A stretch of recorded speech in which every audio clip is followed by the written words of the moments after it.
This is a first draft of history, and we're trying to capture what happened here for generations to come. I want to thank our moderators, Dan Balls of the Washington Post, Catherine Miller of BuzzFeed, and Andrea Mitchell of MSNBC and NBC for joining us today, and invite them to just kick this session off. Thank you very much. Thanks very much, Nico. And I want to thank everyone for inviting us and for being here and for teeing this up so provocatively. We are here to help create the first draft of history with the primary sources, and we are grateful to both campaigns for being here in the spirit of reconciliation and of an academic exercise here, as well as addressing the fact that this was such a predictable campaign and all of us in the media got everything so correctly forecasted that there may not be enough to discuss. But given what we've just heard, I wanted to take off from there. Everyone is going to we really want you to respond to what we've just heard from Nate Silver, from all of the others earlier today. Our mission, as Nico has said, is the first draft of history, and we're thinking about a number of themes to pick up on. Dan Balls, why don't you start off as we address the general election with some of the biggest themes for both sides to talk about? Good. Thank you. Thanks, everybody. We know this is likely to be a lively and at some moments difficult session. We are eager to get as candid responses from both sides as we possibly can. We know there are tough moments that we're going to go through. Just to give you a sense of how we want to try to do it, we want to use the first major chunk of this to kind of go through a timeline, starting in probably the end of May and going forward and hitting some of the highlights and as we get toward the end of the campaign, drilling down deeper, because that's still one of the great unknowns, I think, from all sides as to exactly what happened in the last weeks. We will take a break at some point. Once we finish most of that, we will come back and try to pick up on some thematic aspects that perhaps didn't get fully aired out in that discussion. And then we want to leave time for questions, not just from some of the students, and I want to thank publicly Sharon Yang, Archie Hall, and Nick Bonstow for the great work they did in helping us get prepared for this. But we want to open it up. We want to save some time for questions from anybody in the audience who by the end of 2.5 hours may still have some unanswered questions or feel that there are things that we've left on the table that need to start. I want to start with a general question for each side, and let's start with the Trump side since you won the campaign. As the general election was taking shape, what did you see as the biggest vulnerability of your candidate, the biggest obstacle to being able to win a general election? And then we'll get the Clinton campaign to answer that about Secretary Clinton. KellyAnee? Thank you very much, Dan, and everyone else. Thanks for having us here. The greatest obstacle probably in winning was the fact that Mr. Trump had to take his message consistently and daily directly to the voters to try to cut through the noise or the silence, depending on what the case was. So voters are constantly being told, this is important to you, please stare at it, please listen to breaking news for 5 days about it, which by definition means it's no longer breaking news. And that was a little bit of a hurdle because there was an open question of would voters turn their attention away from what they tell pollsters, including all of your pollsters, what's important to them, jobs, everyday affordability, fairness, immigration, healthcare, education, and the like, national security certainly, turn their attention away from that to go and chase the latest rabbit down a given hole.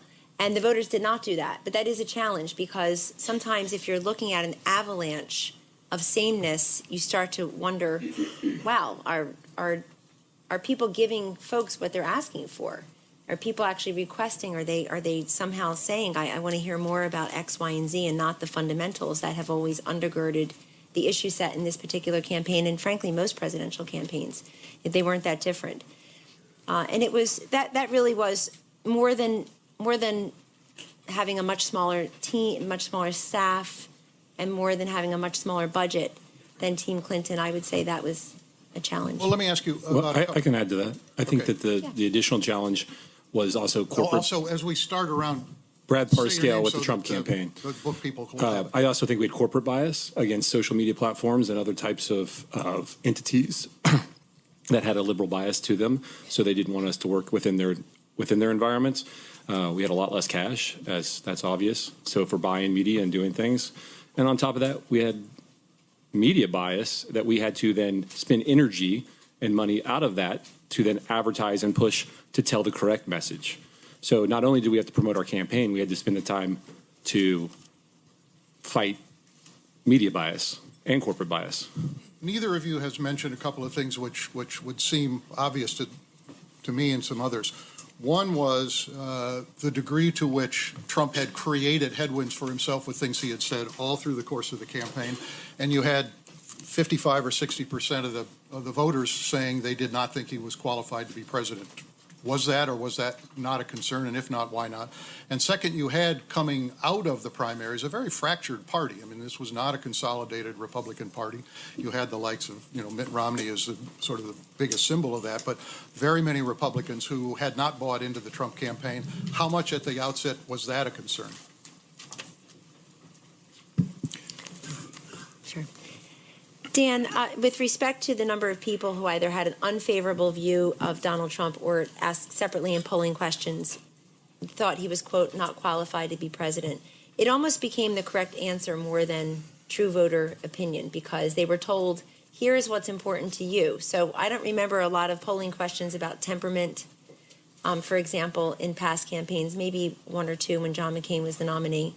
But by and large, a lot of the public polling was even oriented toward what the larger storylines were. And then so you have polling questions to make the storylines that inform the polling questions. And meanwhile, So in other words, a lot of people in the country were looking past that. Sorry? So you discounted the significance of that. Didn't discount it. We just knew that there were other things flooding the zone for the electorate. So, for example, veracity and truthfulness ended up being a presidential qualification for a lot of people in the country. For most of the electorate, the 70% or so number that said they wanted to take the country in a new and different direction never budged. And Tony Fabrizio and the whole polling team, there were 5 polling firms involved, including his and mine, we saw early on, we really focused very heavily, state by state, in this 23 to 28% of the electorate in each of those states that said, A, they want to take the country in a new and different direction, but they weren't yet voting for Donald Trump. And they weren't necessarily, the one thing that the undecided voters were very decided on was that they did not want to vote for Hillary Clinton. They already knew a lot about her. But, ethics and veracity and truthfulness, those were qualifications too. And I think they were hiding in plain sight, and it mattered. You had asked a question also about, in terms of Donald Trump, were we worried about him stepping on his message, et cetera? I think one thing that was missed all along in this election is something that we noticed early on, which is there's a difference to voters between what offends you and what affects you. And they were being told constantly, stare at this, care about this, make this the deal breaker once and for all. And they were told that 5 or 6 times a week about different things. And yet they voted the way voters have always voted, on things that affect them, not just things that offend them. Can we switch now to the Clinton side and you all respond to the issue of, Robbie, when Phil and I were doing the oral history, one of the things you said was there were clear headwinds. You knew there were headwinds, but could you talk about that both in terms of the environment and also then the issues for her as a candidate?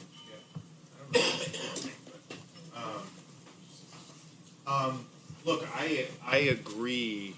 I think KellyAnne sort of hit on a key question in this race, which was voters overwhelmingly wanted change. And we saw that. I think anybody looking at the race saw that. And obviously that did create some headwinds for Hillary. By 2 to 1 or more, people wanted a fundamental change in direction. That was at odds sometimes with actually a pretty decent favorability for President Obama, but they were looking for a different direction. What we also saw, however, was that by almost the same margin, people thought the kind of change that Donald Trump represented was too much of a risk. And that's so that was the change was the headwind we saw. We thought the risk was a solution. to that headwind. I think we, in that regard, underestimated how much of a headwind that would be.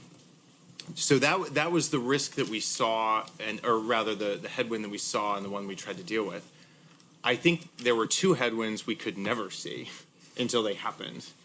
And the first was the unprecedented intervention by Russian intelligence when they stole emails from the DNC and from John Podesta and selectively leaked those over the course of the entire general election. And did so in a very strategic way. No one of those emails that was put out there, one day of that, was a game changer in the race. However, it was a low-grade fever throughout that was an enormous strategic disadvantage. And then secondly, and I thought Nate's assessment of this was accurate, two singular events that were incredibly impactful were those two letters from James Comey. So if you ask me what is the single greatest headwind we faced on the race, it was the two letters by James Comey, and one made the other worse. You could argue that the first one depressed our support, certainly stripped away a lot of those particularly those. Nate was exactly right in his assessment of the electorate in terms of the big chasm that opened between college-educated and non-college-educated. I would argue that first letter had the effect of stripping away a lot of the college-educated support that President Obama had not had, and some of the non-college-educated support that he had. I would argue then the second letter inflamed some of those voters in Mr. Trump's base. So again, there was the one we perceived, which again I think we underestimated the force of that wind of change. But I thought Nate's assessment by the numbers that Comey's letters in fact probably were a game changer was correct. We will get in more detail into the Comey letter and what happened in those last 10 days. Andrew, you said you wanted to do a follow-up. I just wanted to follow up. We do want to drill down on the Comey issue and that aspect of the emails being resurrected at that point in the campaign. But KellyAnee touched on something when she said that, people really respond to what affects them, not what offends them.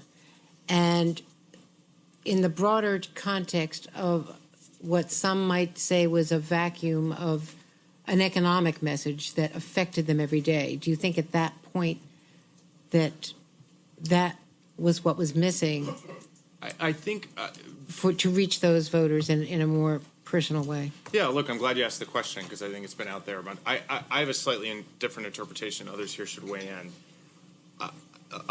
If you look at the exit polls in Michigan, Wisconsin, Pennsylvania, those core sort of Rust Belt states that everybody talks about, for voters for whom the economy was their number one issue, Hillary actually won those voters. Hillary Clinton went on a tour of western Pennsylvania and eastern Ohio after the convention to talk about jobs. Hillary spoke out on Mr. Trump's use of Chinese steel. So the economy was part of the message. Among people for whom the economy was important, we did win that cohort. I think, look, if I could go back, would I have spent more time in those Midwestern states? Would we have talked about those issues more? Absolutely. So that I'm not pushing back on that altogether. But I do think what was at play here was a broad mandate for change versus a specific economic argument. I don't think the voters were looking at that narrowly. I think this was a much bigger desire to completely change the system. And I think as we proceed, I want to drill down on that. I was on the bus tour and went on the bus tour for one reason. I wanted to compare it to 1992, which I covered. And there were some dramatic differences. So I want to ask you about scheduling and about battleground state visits as we proceed, because there's a question of how much retail politicking actually took place in those white working class areas.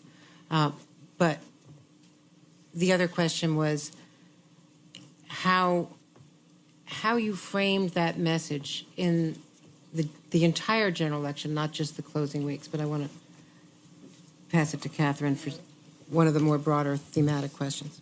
There we go. Okay, so let's so we can get into the timeline. Let's keep this fairly brief and jazzy here. And as a reminder, by the way, while we're doing this, only 2 mics can be on at a time. So please turn your mic off when it's finished speaking. So a question, we'll go Clinton and then Trump, same question, but basically what, at the beginning, so May, June, looking at the map, what was the top weakness, what was the top strength looking at the other from your perspective, what was Trump? And that's, let's start there. Well, I think, and then others on the team should weigh in here too. Again, to go back to Nate, I thought something we talked about often on the campaign, I know with some of you, was that the story of the campaign, in our view, was the story of Maine's 2nd congressional district and Nebraska's 2nd congressional district. Depending on where the race was, and I think KellyAnee hit on this, the race was very fluid. I mean, even within a matter of days, it was incredibly fluid, particularly as we saw at the end. But a consistent trend was the more non-college educated, or the more college educated, really varied the result. And in particular, what we saw, and look, this is why we were looking at states like Michigan and Wisconsin, was that those were the states, those proportionally non-college educated whiter states were the ones that moved more, were more elastic in the contest. When we were looking at the strategy, for example, a lot of people don't know, we actually had 200 staff on the ground in Michigan. We had 180 staff on the ground in Wisconsin. We actually, across 13 battleground states, fully staffed them up from a ground game perspective, because that's a resource that you cannot put in at the last minute. In retrospect, should we have put even more in terms of schedule or perhaps some paid communications into Michigan and Wisconsin? Absolutely. And I assume the Trump campaign would probably agree with this. It really was, we were stronger in places like the Washington, D.C. media market or the Denver media market, where they were proportionally more college educated. It was, Pennsylvania, we believed, was more of a vulnerability for us than for President Obama because of that dynamic. Sure. Specifically, though, with Trump, like what was Trump's strength from your perspective? What was his weakness? Well, it was Iowa, Ohio. Those were. Okay. Are you meaning from a character standpoint? I'm sorry. I thought you meant demographic. Well, it was interesting, so it's fine. Okay. But yeah, I'm glad I filled that in. Look, others here should weigh in. I will just touch back. In an election cycle where voters wanted fundamental change, Donald Trump sure was a fundamental change from the kind of leadership that we had. Again, our argument was that change posed a tremendous risk to our security, to people's economic future, to the values that we believe have made our country great. But sure, I mean, it was a strength to be an outsider, and others should weigh in. I would also just say, just from a media perspective, it's something I think our Republican colleagues from the primary were talking about. There is just a fundamental challenge when you are about to give a policy speech on the economy, and on MSNBC, CNN, and Fox News is an empty podium waiting for Donald Trump to come and speak. Or the latest tweet changes what we're talking about on a given day. So, and I know that's thematically something that's been raised and we may talk about more, but I think the nature of the coverage, I think, was also a factor in terms of a strength, because you knew he was going to get the airtime. Whether it was good or bad, he would get it. And breaking, even for Hillary Clinton, breaking into that at times was a challenge. But I mean, that was something that was clear by the time you got into a general election against him. But that was a reality. The question was, what was our... So the question was, what challenges do we think we faced in May and June? And the two big challenges I thought we faced were he gets all the coverage, and you guys only covered her when she was talking about him. And Andrea, go back and look at your coverage of our bus tour. See what you covered. I remember, it was about, I don't remember exactly what it was, but it was something that you wanted us to react to from their side. And, our concern was how are we going to break through in a way that was independent of our opponent? And also, was Trump going to move to the center and become a different kind of candidate? That didn't happen. But the former problem was a problem to Election Day. Thanks. Joel wants Oh, Yeah. I'm sorry. You asked about both sides also. So, I mean, I think we all agree about the dynamic of change in this election, but I think change is a broad word. And I think the anger was really aimed at Washington, which we had identified very early on. And a real strength for Donald Trump was that he had nothing to do with Washington ever. He was the antithesis of Washington in a way. His strength and authenticity also led to unpredictability and almost being a bomb thrower. And in the, universe of politics, there's an old adage that your greatest strength is usually your greatest weakness. I think from our perspective, that was also his greatest weakness.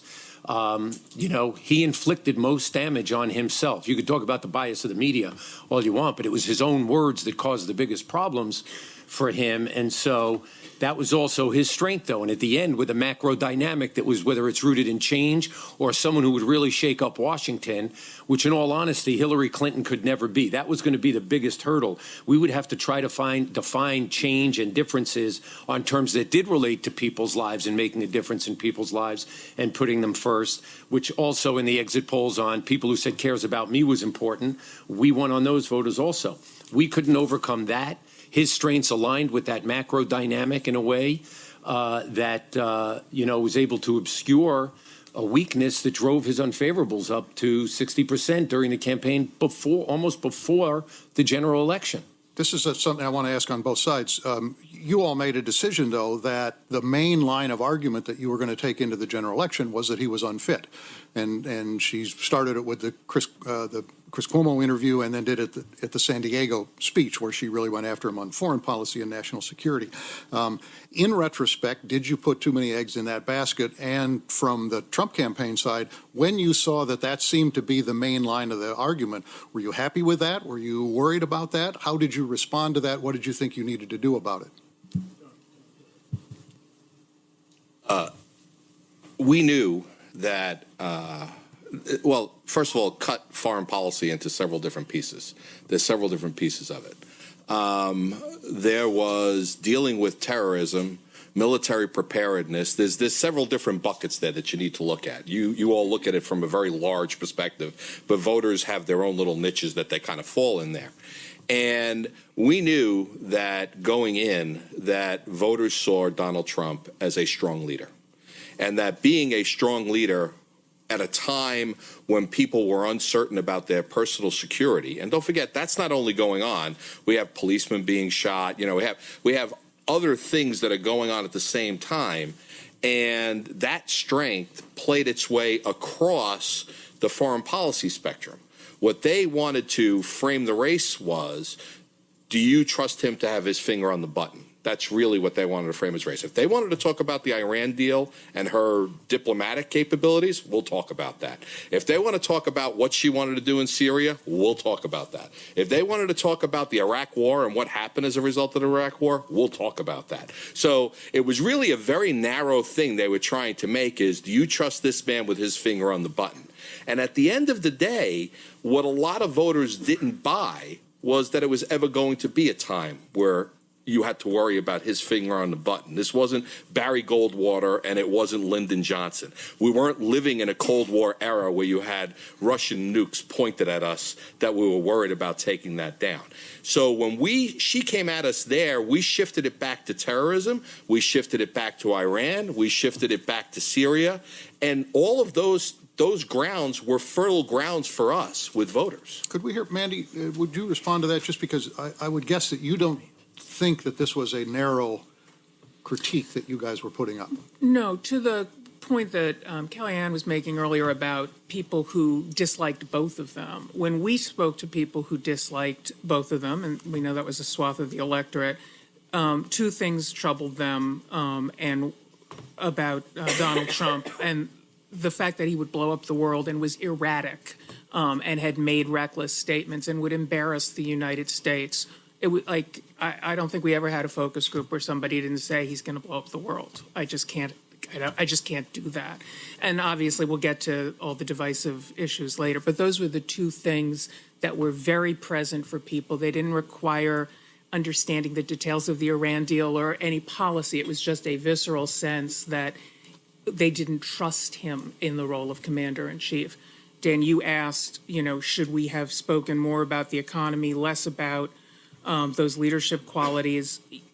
My basic belief, and I said it this morning, is when you lose by 100,000 votes out of 130 million, everybody else was right. Like, everybody who's got a theory about what we should have done, like, knock yourselves out, you're all right. Like, we should have done more on the economy. We should have talked more to farm voters. We should have had Bernie Sanders on the ticket. Everybody has a theory that could have gotten us 100,000 votes, and they all might have. So I don't know the answer to that, but I do understand why we did what we did. And we did talk a lot about the economy, a tremendous amount, actually. And it was, as Jen was saying, extremely hard to be heard on that topic. In this early stage, Judge Curiel became front and center, created a controversy created by Donald Trump. What did you all do when these things occurred? How did you try to handle Donald Trump, if at all? What was said to him about these things? How did you try to get him to stop doing it? What was going on inside the campaign? Or did you simply say, let him do whatever he wants? This isn't a problem? Corey, you want to? I had the privilege of being in that San Diego event when Mr. Trump called out Judge Curiel.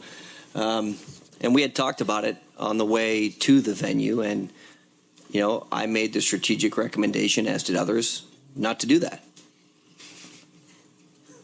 Donald Trump is going to do what Donald Trump wants to do. But help us understand this. So you say this, as you said this morning when the John McCain thing happened.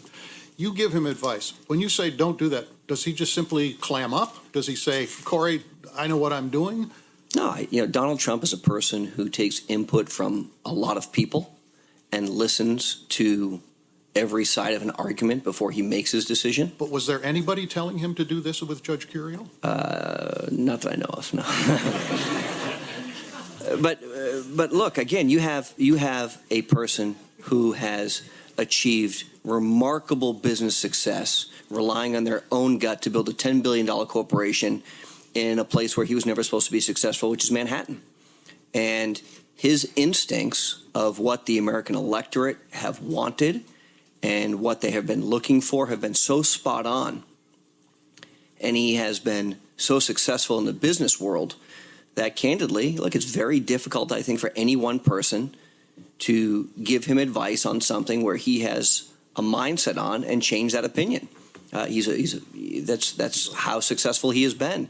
And I think when there are issues like this, and this narrative gets developed on the Judge Curiel thing, it is always the team that comes in after this has been done that tries to talk him into understanding either the severity of it or that it's time to change a narrative. And what we know about Donald Trump is he has the ability to change a narrative with 140 characters.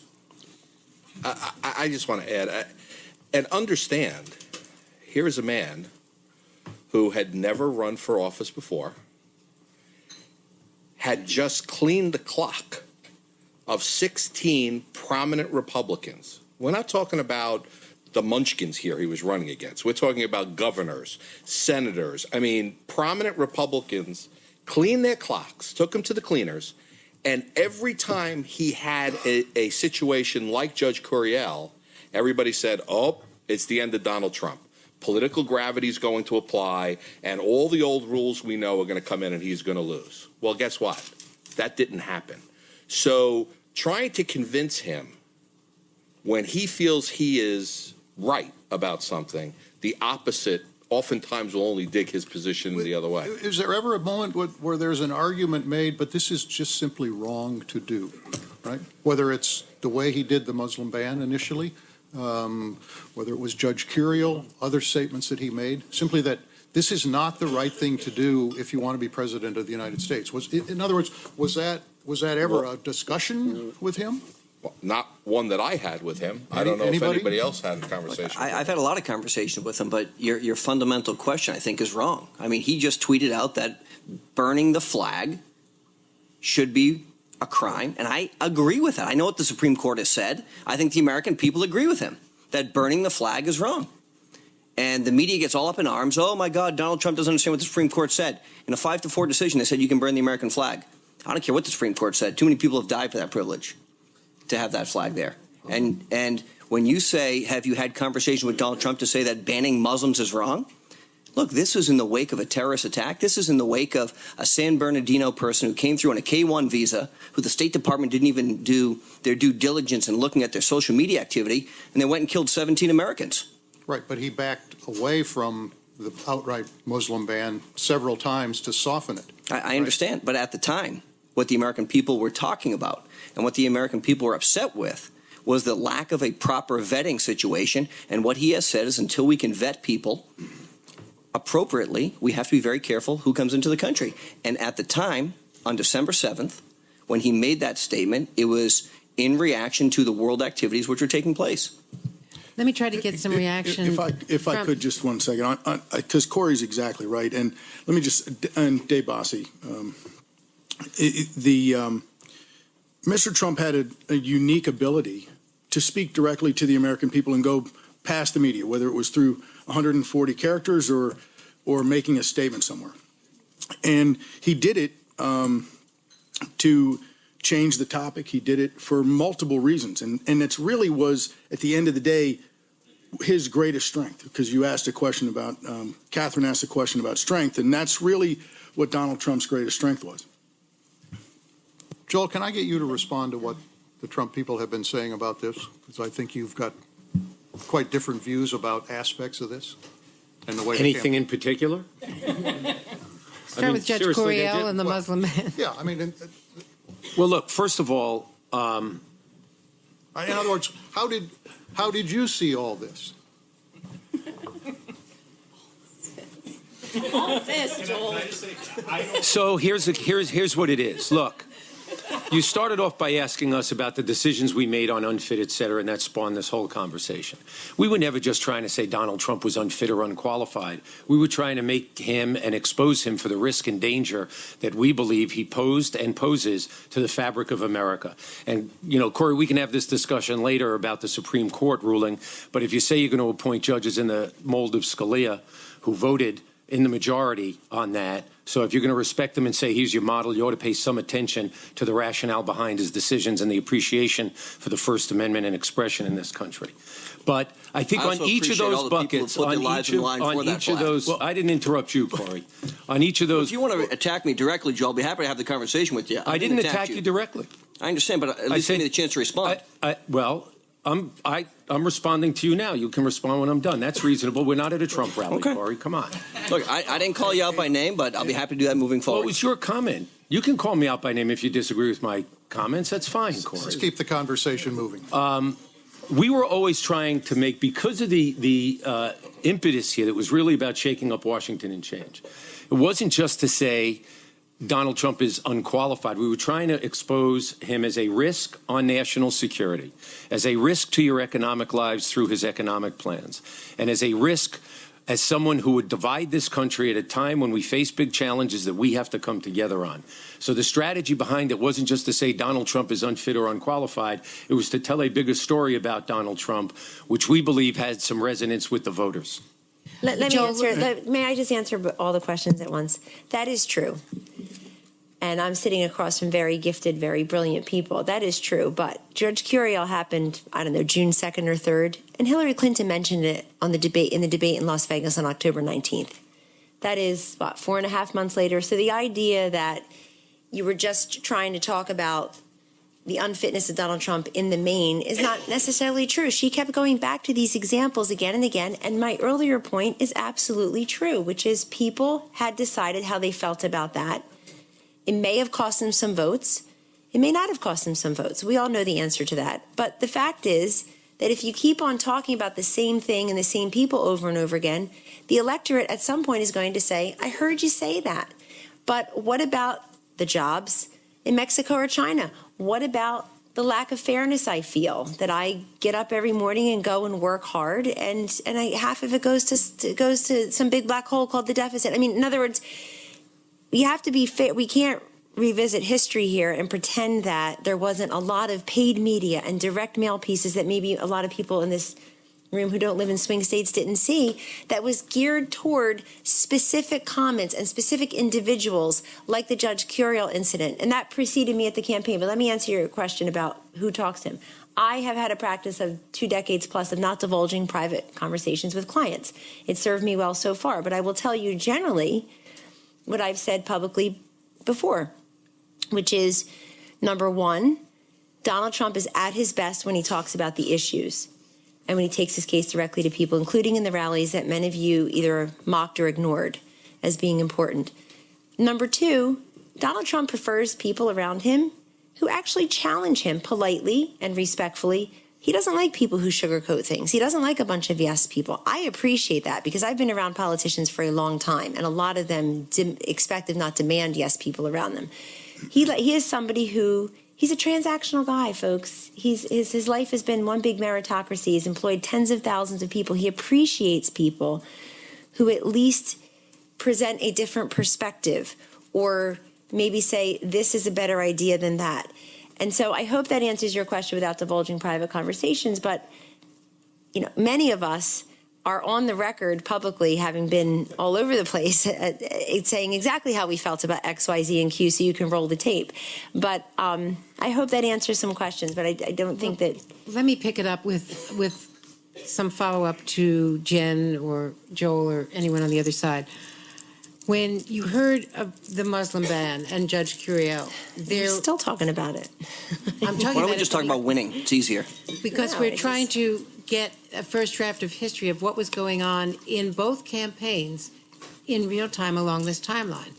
When you heard those issues, how were you responding? Because there's a value system here. And so I wanted to give you a chance to say. I think that, I think there's an underlying premise in the conversation thus far that I don't think is true, which is, and that premise seems to be that Trump won because he was answering a broader call for change, and that people had faith that he would create jobs. The exit polls, which is the best we have to go on, don't bear that out at all. They say if you're voting on the economy, you're more likely to be voting for Hillary. I think when you look at when people went into the voting booth, if they were voting for Hillary or against Trump, more people were voting for Hillary than when you went into the voting booth, were you voting for Donald Trump or against Hillary, and more Trump supporters were voting against Hillary than for Trump. I think you guys, and you have a lot of experience at it, are very good at running against Hillary Clinton. I think, I was very frustrated in real time at our inability to break through. And I remember now what happened on our bus tour. What happened on our bus tour was Con. It was right after our convention, and that is when that's when Mr. Trump had all of his comments about the cons that went on for days, and we couldn't break through. But it was frustrating. But you know what? That was fine. I think that was fine. I think that was fine for us. I think if the election had been 3 days later, we would have won. Where we were in dire straits was when we were dead in the water and people were picking at us as opposed to the attention. Bad attention on Trump is better than Trump off in his universe, off on our universe, and that was when the press would pick at us, and that was when we were not making progress. But I think when we were pushing these issues, and Kellyanne's right, we made sure people knew about Curiel because it did hit a value system in America that is at odds with with some of our core values of inclusivity. And I think that continued to be effective until the day of the election. But, what hurt us was either them coming after her or us getting picked apart by the press. That's when we couldn't make progress. Because the con issue was something that I think you all and the candidate wanted to talk about at that point. Well, that day I wanted to talk about jobs on our bus tour. But, there's only so much, very little of this that's in our control. We have to say in here, though, retrospective, I was frustrated in real time, but in retrospect, 90% of our commercials were pro-Trump. 90% of our commercials. 100% of your infomercials were anti-Trump. Yeah, but don't you think that the paid media Yeah, part it didn't was. matter? Most of them. Every almost ad that was running at the that's very not end. true. On our side, no, we had at least 40% was positive. Uh, Mandy would know let- I better. would love to let see me- one of let those me ask you pro-Hillary about, ads. Can I 'Cause- just respond to something though, Andrea? Because I think I'll just put it out there. I think there's a flip side to this change argument that we're also touching on when you talk about the cons and the Muslim ban, and that is also, I think Trump spoke to, and KellyAnee, this is why we continue to talk about it. People in this country who have a fear of change, and I think Mr. Trump was willing to, with his comments, speak to an underlying cultural and economic anxiety about change in a way that we just were not willing to do. And he was willing to be dishonest to do that, like his position on Iraq, and we were not willing to do that. And so I think when you think about the challenges and some of the issues that we came back to, and to Jen's point, on some of these things, we had a different value system that we were speaking to then, and we were trying to make a different argument to people who were afraid of or had concerns about, and half of my family are these people who, we just spoke to that in a different way, and that is a choice that we made. I wanted to ask you about a key point in the campaign, both sides, which was the Loretta Lynch meeting with former President Bill Clinton.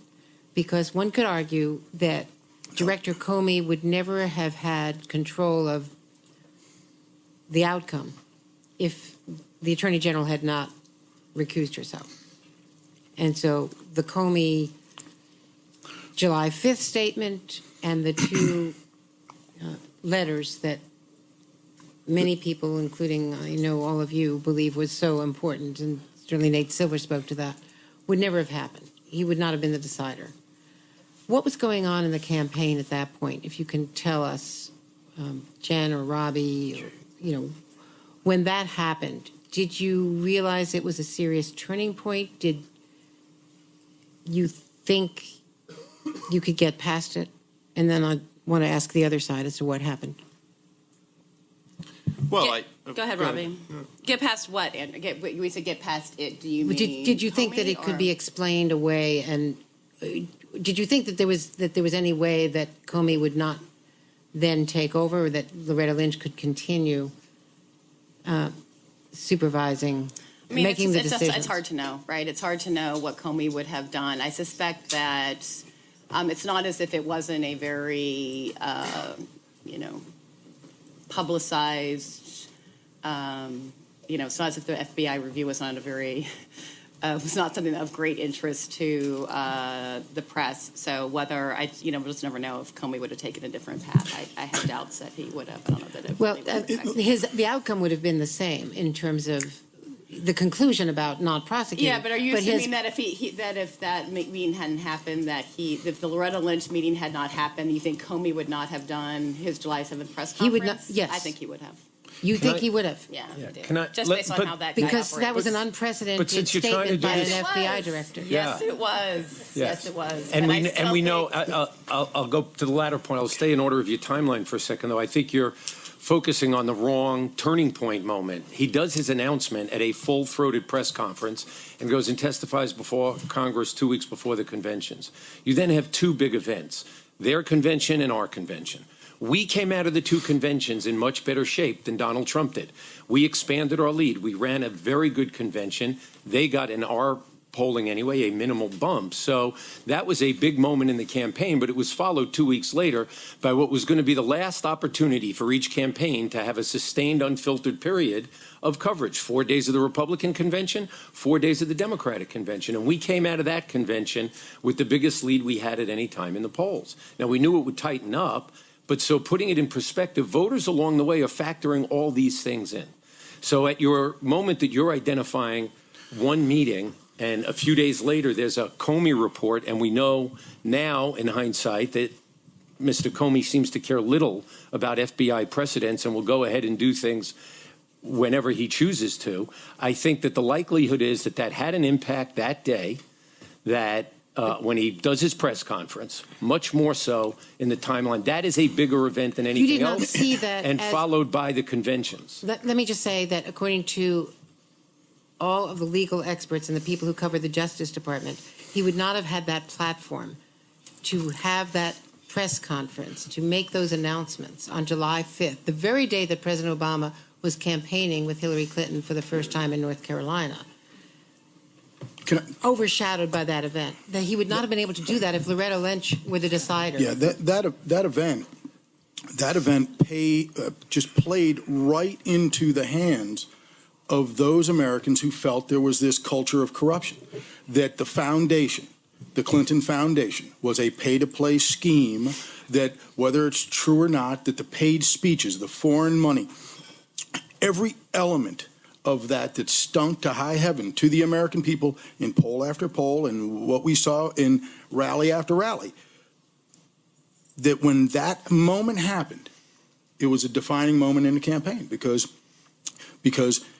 it gave the American people the understanding that maybe there is this culture of corruption that was pointed to by that very fact. And I think that played a role on that day and every day on. But now, what about the fact that, as Joel just pointed out, they came out of the convention ahead of where you came out of the convention, but you're saying that it created an undercurrent that you could exploit later on when the opportunities arose? First of all, it wasn't just one event. It was the entirety of probably a year and a half of the drip, drip, drip of the emails coming out of the State Department, of the WikiLeaks releasing material. That pervasive problem that they could not get out from under was a big problem. The event, that 30-minute or 40-minute meeting on the tarmac, was something that your imagination, when Donald Trump took the stage and explained it to people at rally after rally, it was something they could envision.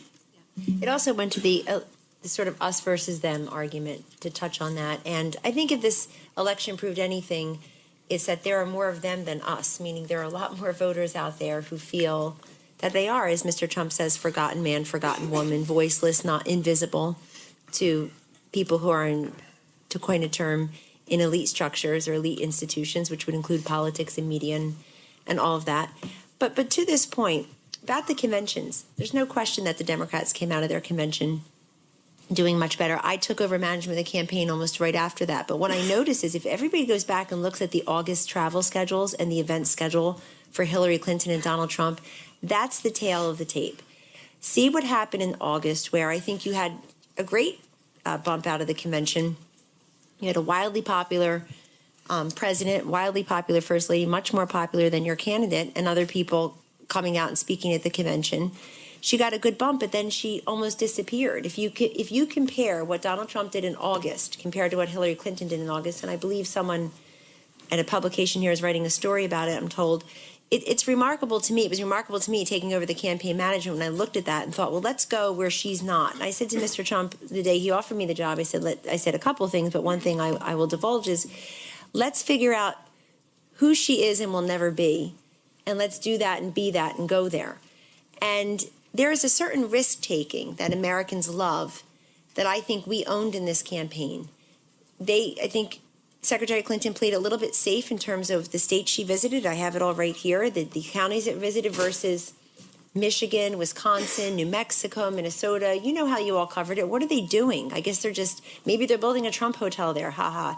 Maybe this is just fun. Maybe this is on their bucket list. How about maybe the internal polls showed at least we were now down by 2 or 3 in those places and not 10. And that we had a chance. And we also noticed that she had not returned to Wisconsin. We have no idea why.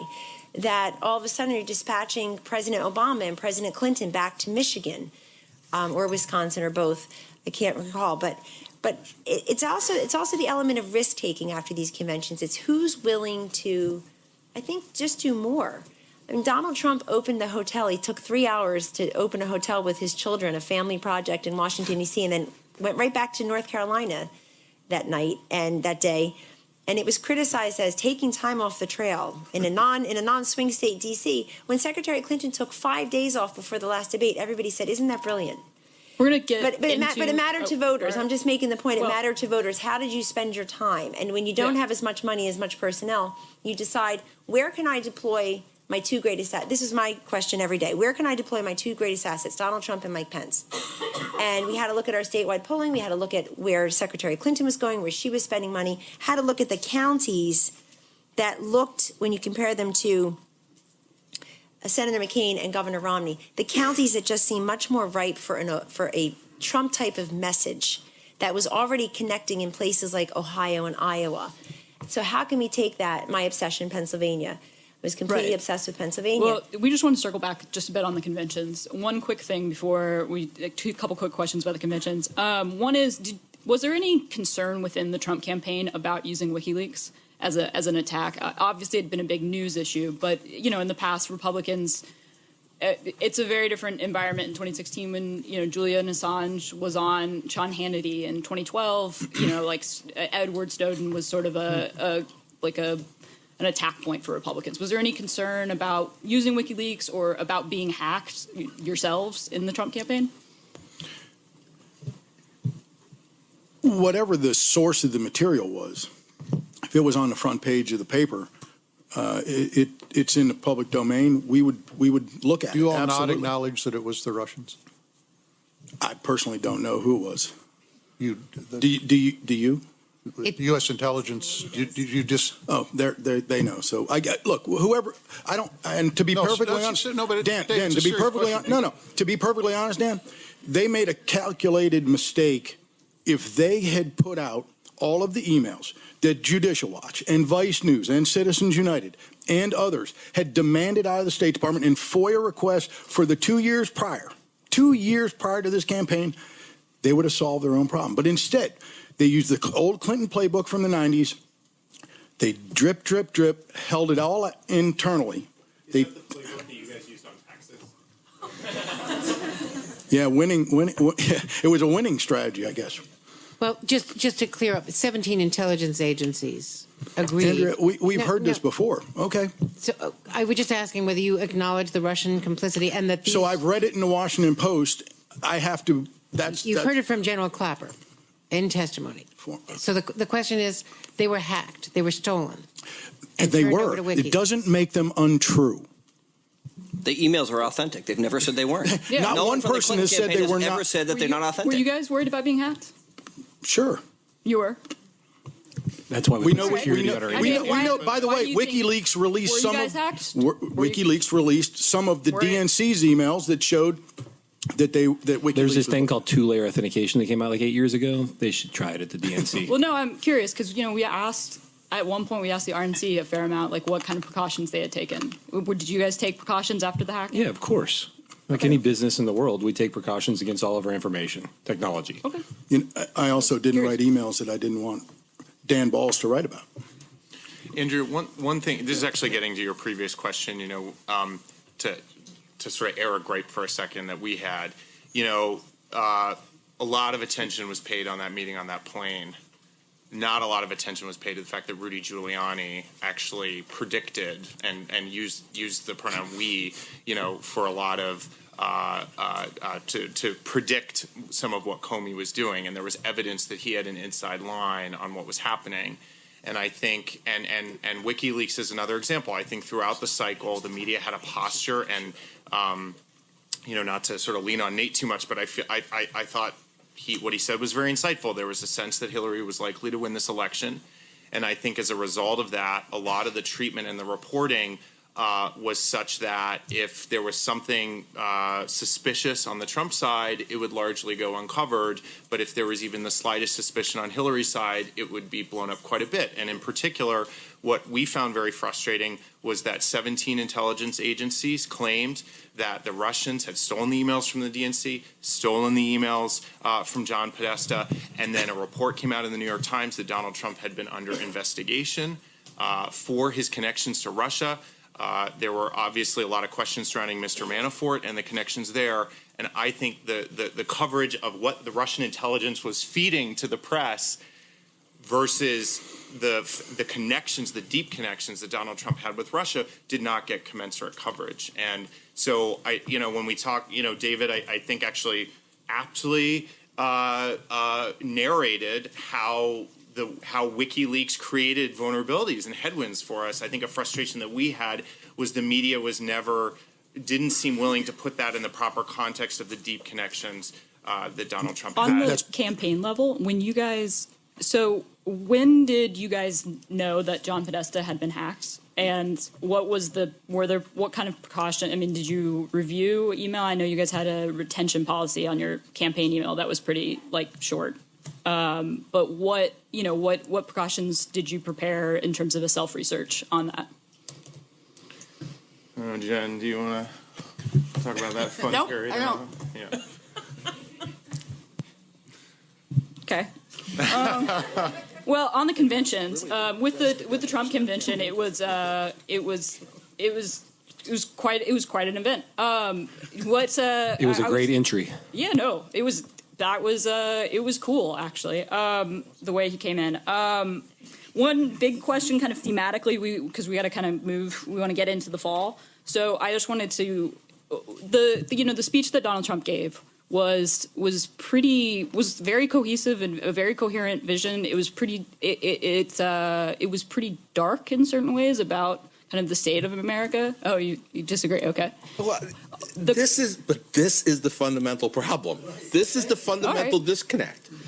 You have a country where you have 70% of Americans say it's headed in the wrong direction.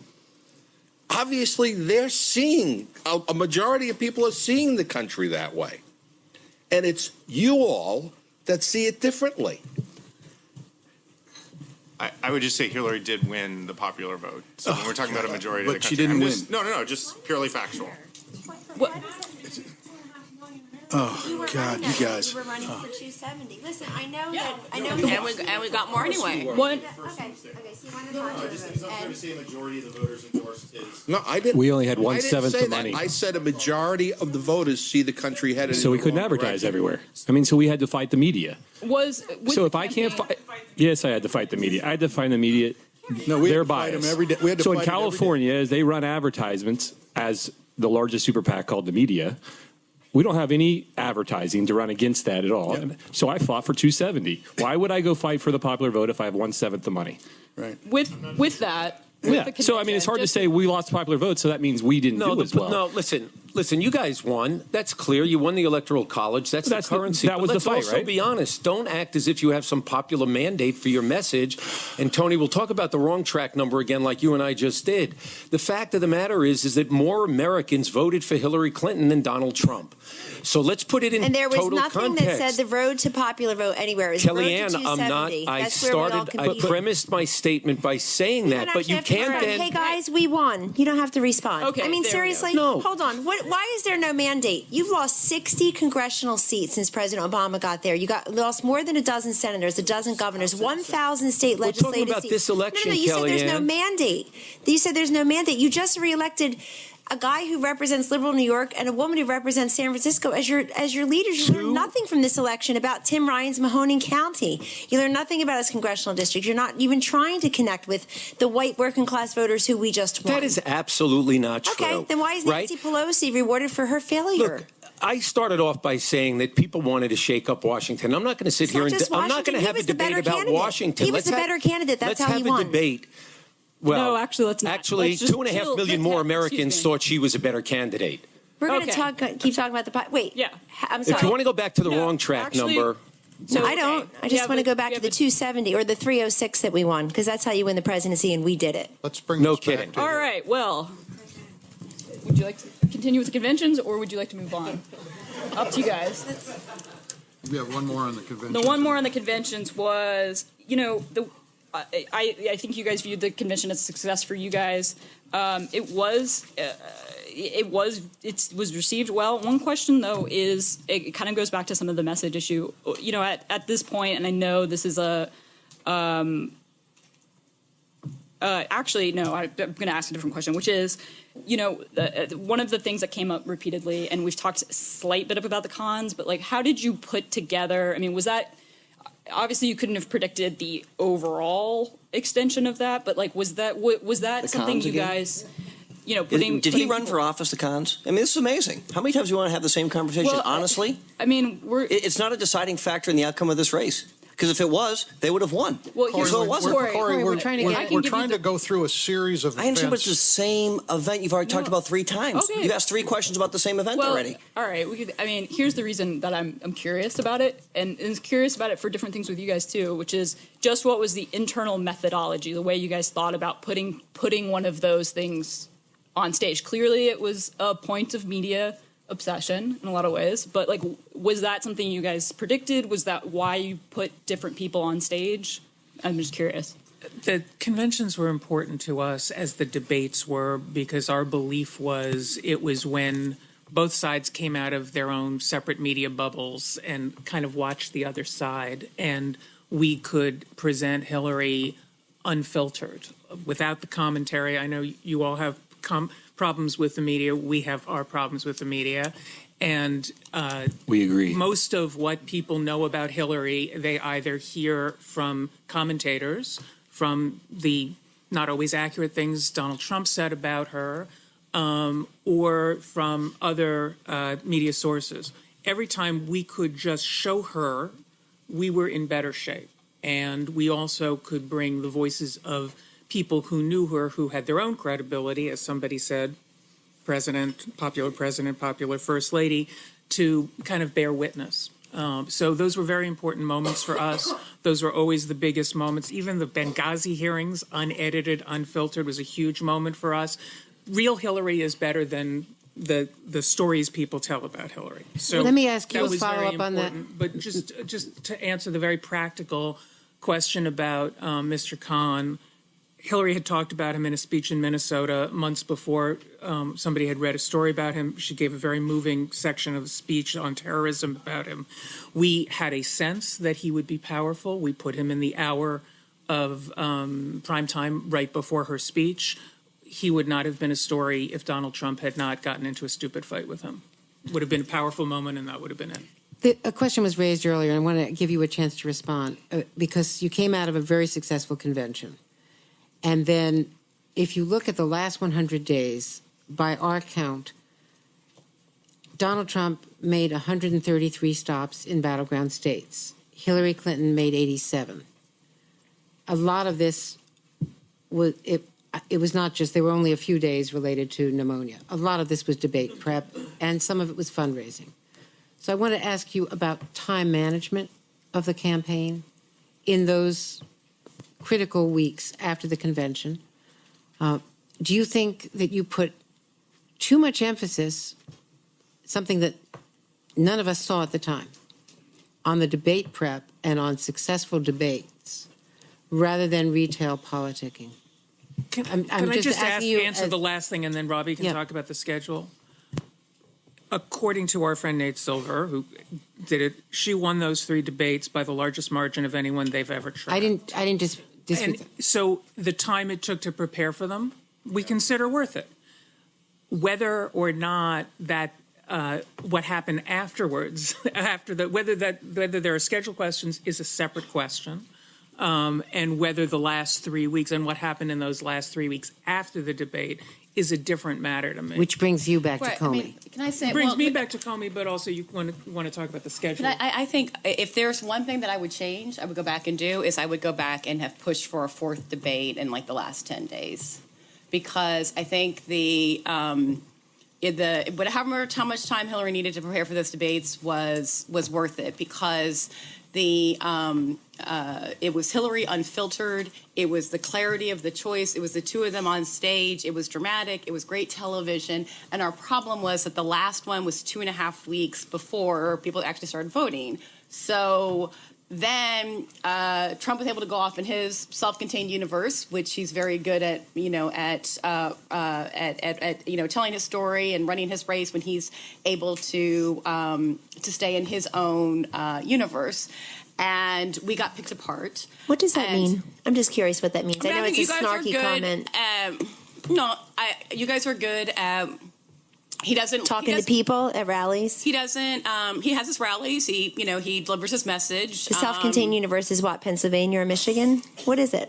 I'm just curious. Self-contained universe means that he doesn't. You don't.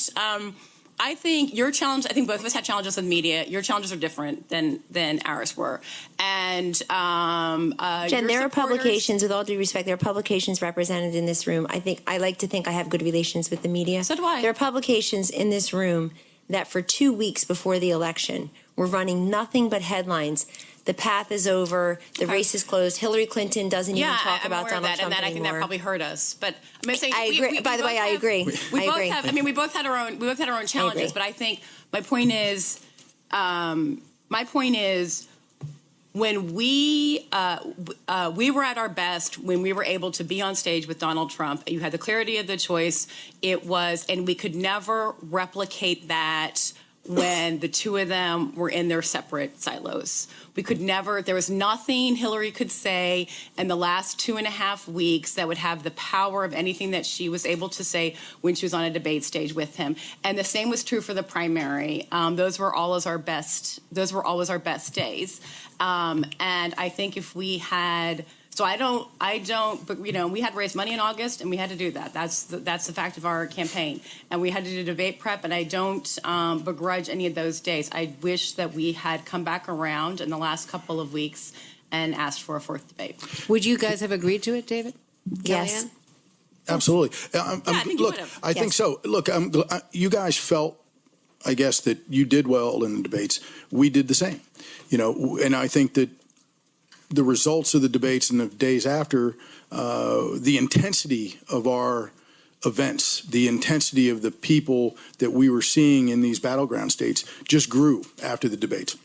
After the first debate, which I think was, that was the first of, the first one was the weakest debate for us. It was his first time debating one-on-one, and there was a lot of issues related to that. It really wasn't the debate. We looked at it maybe as a draw, maybe as a slightly, Clinton victory there.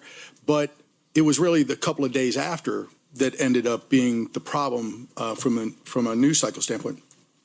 But I think we would have agreed to another debate because Mr. Trump, now President-elect Trump, got stronger, we felt, in the debates because his debate prep was getting better and his performances were getting better. And you guys know, it took less and less prep because he was already there. And I think that his performances in those debates were outstanding. And they really showed up in the attendance. We had to get bigger and bigger arenas. And that goes to, if you're asking a scheduling question, what we did from a scheduling standpoint was just continue to put on the pressure.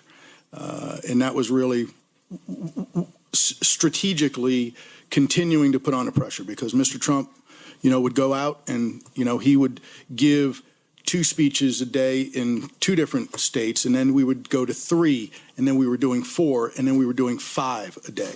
And so when you're doing that, you're creating pressure on the other team. Mr. Trump would say, she's taking a nap and I'm giving my 4th speech in my 3rd time zone today. And that left I think a big impression. Let me ask you a quick question about being a male candidate against a female candidate, because the whole narrative of she's taking a nap and, the pneumonia and all of that, how did you as a campaign, was that a gender, taking naps and getting pneumonia is a gender issue? Well, I'm just asking whether you had any reluctance in framing it that way, in running against a woman candidate, in criticizing her for strength, which arguably shouldn't have been an issue. Well, when she had her, I think it was 9/11. It was 9/11. That was on film. So, that was what people saw. So he didn't, that's not that's not something about her gender. It happened. No, and he didn't say anything all day, but then there became the litany of her health. But it had nothing to do with bothered gender. people. It had nothing to do with gender. I mean, I'll speak as the female campaign manager about gender. We saw early on that, of course, this country would vote for a woman president. But the question is this really about a female president or that female president? And there are lots of voters who were reluctant to vote for Hillary Clinton because they knew her, because she represented what they didn't want this time, which was insider privilege, elitism, wealth. I went from dead broke to $250 million. They're welcome to make that kind of money, but people have a right to ask, how did you do that? Who gave you that money and for what? I mean, we saw that she had made $262,000 on average per speech there for a while. I think that's terrific. I'm open for that. Anybody? I think that's wonderful. I had a better cycle. I had a better cycle than she did. No, but seriously speaking, I think that's great. I mean, then she was giving speeches for free, and hardly anybody was showing up to them. So people had a right to ask that question. But on gender, it wasn't a hypothetical. It was Hillary.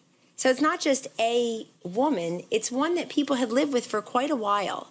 And I mean, I think this in many ways, people are trying to overcomplicate the results of this election, even if they were unforeseen by most. I think that the sort of scrappier, more entrepreneurial, risk-taking, more compelling candidate won again. That often happens in our political world, by the way, our presidential world. And I think for the first time in my Republican Party, since I've been a very vocal critic of it for years, this was the first time that the Republican Party resisted this tug of electability, starting in the primaries. Who can win? He can win. He can't win. She can't win. It's like the Democrats have been masterful for decades of resisting this fiction of electability by actually elevating and then electing people who were told, you can't win, don't even bother, wait your turn. Jimmy Carter, Bill Clinton, Barack Obama, certainly. And they just say, thanks for the advice I didn't ask for, and they run and they win. You got two-term presidents out of Bill Clinton and Barack Obama.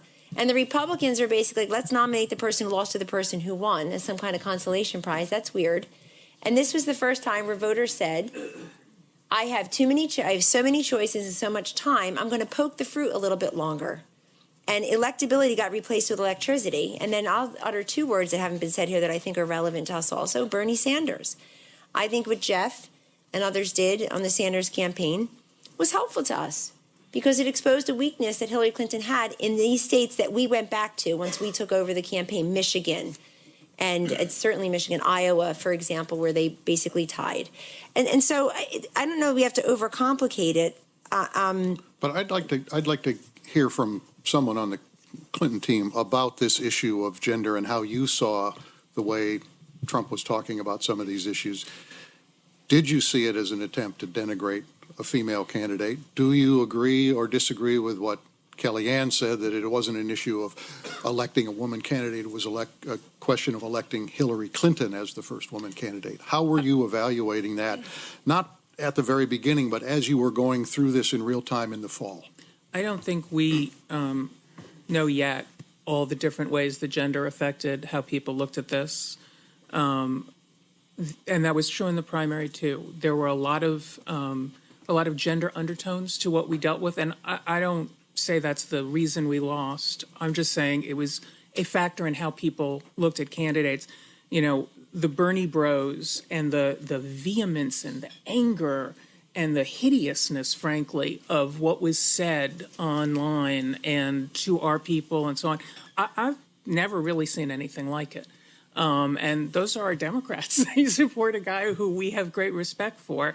And you couldn't read the hatred and the vitriol without being kind of shocked by why, Hillary has had people become irrational and it creates sort of an irrational response. This was really irrational. And I think we saw some of that both with Donald Trump and his supporters. I remember the day that Donald Trump said that Hillary Clinton wouldn't be at 5% if she wasn't a woman. Well, look, you can disagree with her. You can say she's the wrong woman for our times and all of that. But that's a ridiculous statement for somebody who served as a United States Senator and Secretary of State. She was going to be at more than 5%. There were a number of different ways that I thought he sort of was trying to come to terms with her that tried to diminish and denigrate her. Now, he's an equal opportunity bully, so some of it was about gender. He certainly insulted all of his primary opponents to good effect, too. So I don't take it just as, as being about gender, but there was certainly a filter of gender in the way that he dealt with her. And I think that people looked at the two candidates.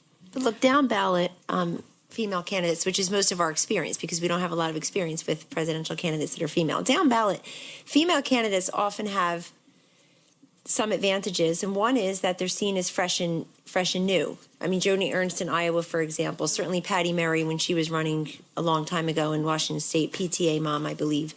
Joni Ernst, we've never had a female representing Iowa in the House or the Senate. This is fresh and new.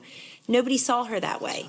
Female candidates are seen as good negotiators, consensus builders, genuinely interested in reaching across the aisle and trying to solve problems. A lot of people did not see her that way. And they also see women, by and large, as, incorruptible, more ethical. They're not part. There's a reason you've never heard the term the old girls network. There isn't one. And she couldn't, she didn't have that advantage either. But there could have been. Stay tuned. But she didn't. To me, we saw this. I looked at this and I thought about all the work that I've done over the years with female candidates and as a Republican consultant against female candidates on the Democratic side. And she didn't have these advantages that sometimes will gain a female candidate down ballot a point here or two, or give them a fair hearing, I think, with the electorate that maybe she was denied by and large. But I also never understood why there wasn't this hue and cry. My office is right there on Fifth Avenue. I saw no parade of America's women saying, we must have the first female president. We must have the first female president. I didn't see them on Pennsylvania Avenue in Washington. I mean, it wasn't there. And I think that Hillary Clinton had a gender gap with men that was never really solved. If I had to pick the two groups that we overperformed with, it would be, white women, which you were supposed to win 60% of, I kept hearing everywhere, and union households.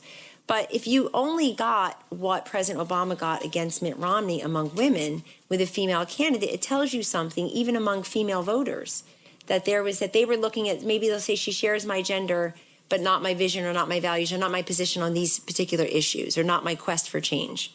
We're going to come back to modeling and polling, and we are going to jump into just a couple more timeline things. One quick question that I did have is for you guys, when there was, and obviously some of it depended on states and that sort of thing, when there was a lot of softness with young women during the primary, did that worry you about the general? In terms of just young women supporting Bernie? Look, I think we had a challenge. We sort of talked about this before. We had a challenge with young people in the primary. One thing was abundantly clear when we got to the general election, which was that young people were, this is a generalization, but they weren't supporting Trump. It's not like they were leaving Hillary and going to Trump. Our problem was that too many of them went to third-party candidates at the very end. And in fact, I don't know what the Trump team was seeing, but we saw both camps consolidating these third-party voters at the end, as normally happens. I mean, I know in other, in races I've done, usually third-party candidates get half of what they are polling, a few weeks out on election day because your people come home. We saw that process happening. One of the things that concerned us quite a bit was that after that first Comey letter, that process stopped for us. But it continued for Trump. And when, again, you look at these three states, you look at those 100,000 voters, to Mandy's point, there's a million reasons. But I think when we specifically talk about the effect that Comey had, I actually think, to what KellyAnee brought up before, no, we didn't perform.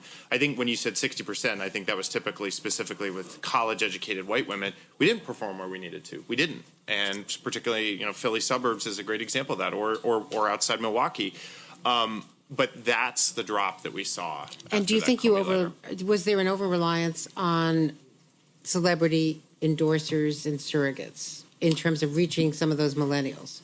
No, I think millennials, and other people can answer this here, our message to millennials was a values-based message about the kind of country that they wanted to live in, the kind of future they wanted to have, and the things that they believed. And there were many celebrities who were willing to go out and say that, but the stronger together argument, wasn't only communicated through celebrities. And I think when you look at the numbers at the end, Andrea, and Robbie's right, and Tony and I did something before this where we were talking about the consistency, and KellyAnee, you've polled for a long time, the high level of people, the high number of people who were staying in the third party zone as late as they were, like between 8 and 12 points in October, was really unusual in a presidential race. I had polled in '96 when we had Perot. To what do you attribute that? Well, I think KellyAnee mentioned that, there was kind of a Bernie hangover with some folks. When you look at the exit polls, people under the age of 45, which includes a lot of millennials, voted at about 7 to 8% third party or other, and people over 45 were only at 2%. We had always analyzed our data by going from the two-way to the four-way first. We always had two groups, Trump defectors and Hillary defectors, people who were with them in the two-way. And for most of it, it stayed kind of even, drifting into the four-way, so the lead didn't change much. When we consolidated after the third debate, which was when we saw some solidification of our defectors, Trump's defectors had started coming home before ours. They were Republicans largely, independent-leaning Republicans. And the impact of the Comey letter was largely on those third-party voters. It stopped. And the last 11 days, we couldn't get them back. So I don't think it's about celebrities or reaching them a wrong way. I think they were a tough group. We throughout most of the campaign were not hitting Obama-like numbers with younger voters, but we got there in October. We got there after the third debate, and then it drifted back away from us again after Comey's first letter on Dan, Friday. can I say something about being the first woman candidate, since this is for history, and I don't feel like we, on our side, got to really address that.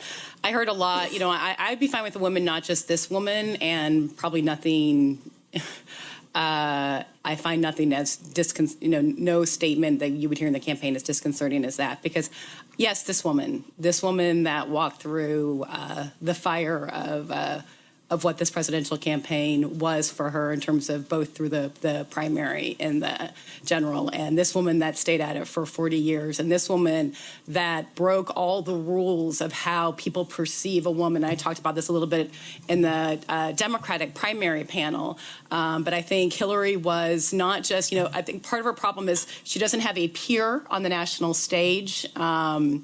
Her life is very unique, and so it's hard for people to relate to her.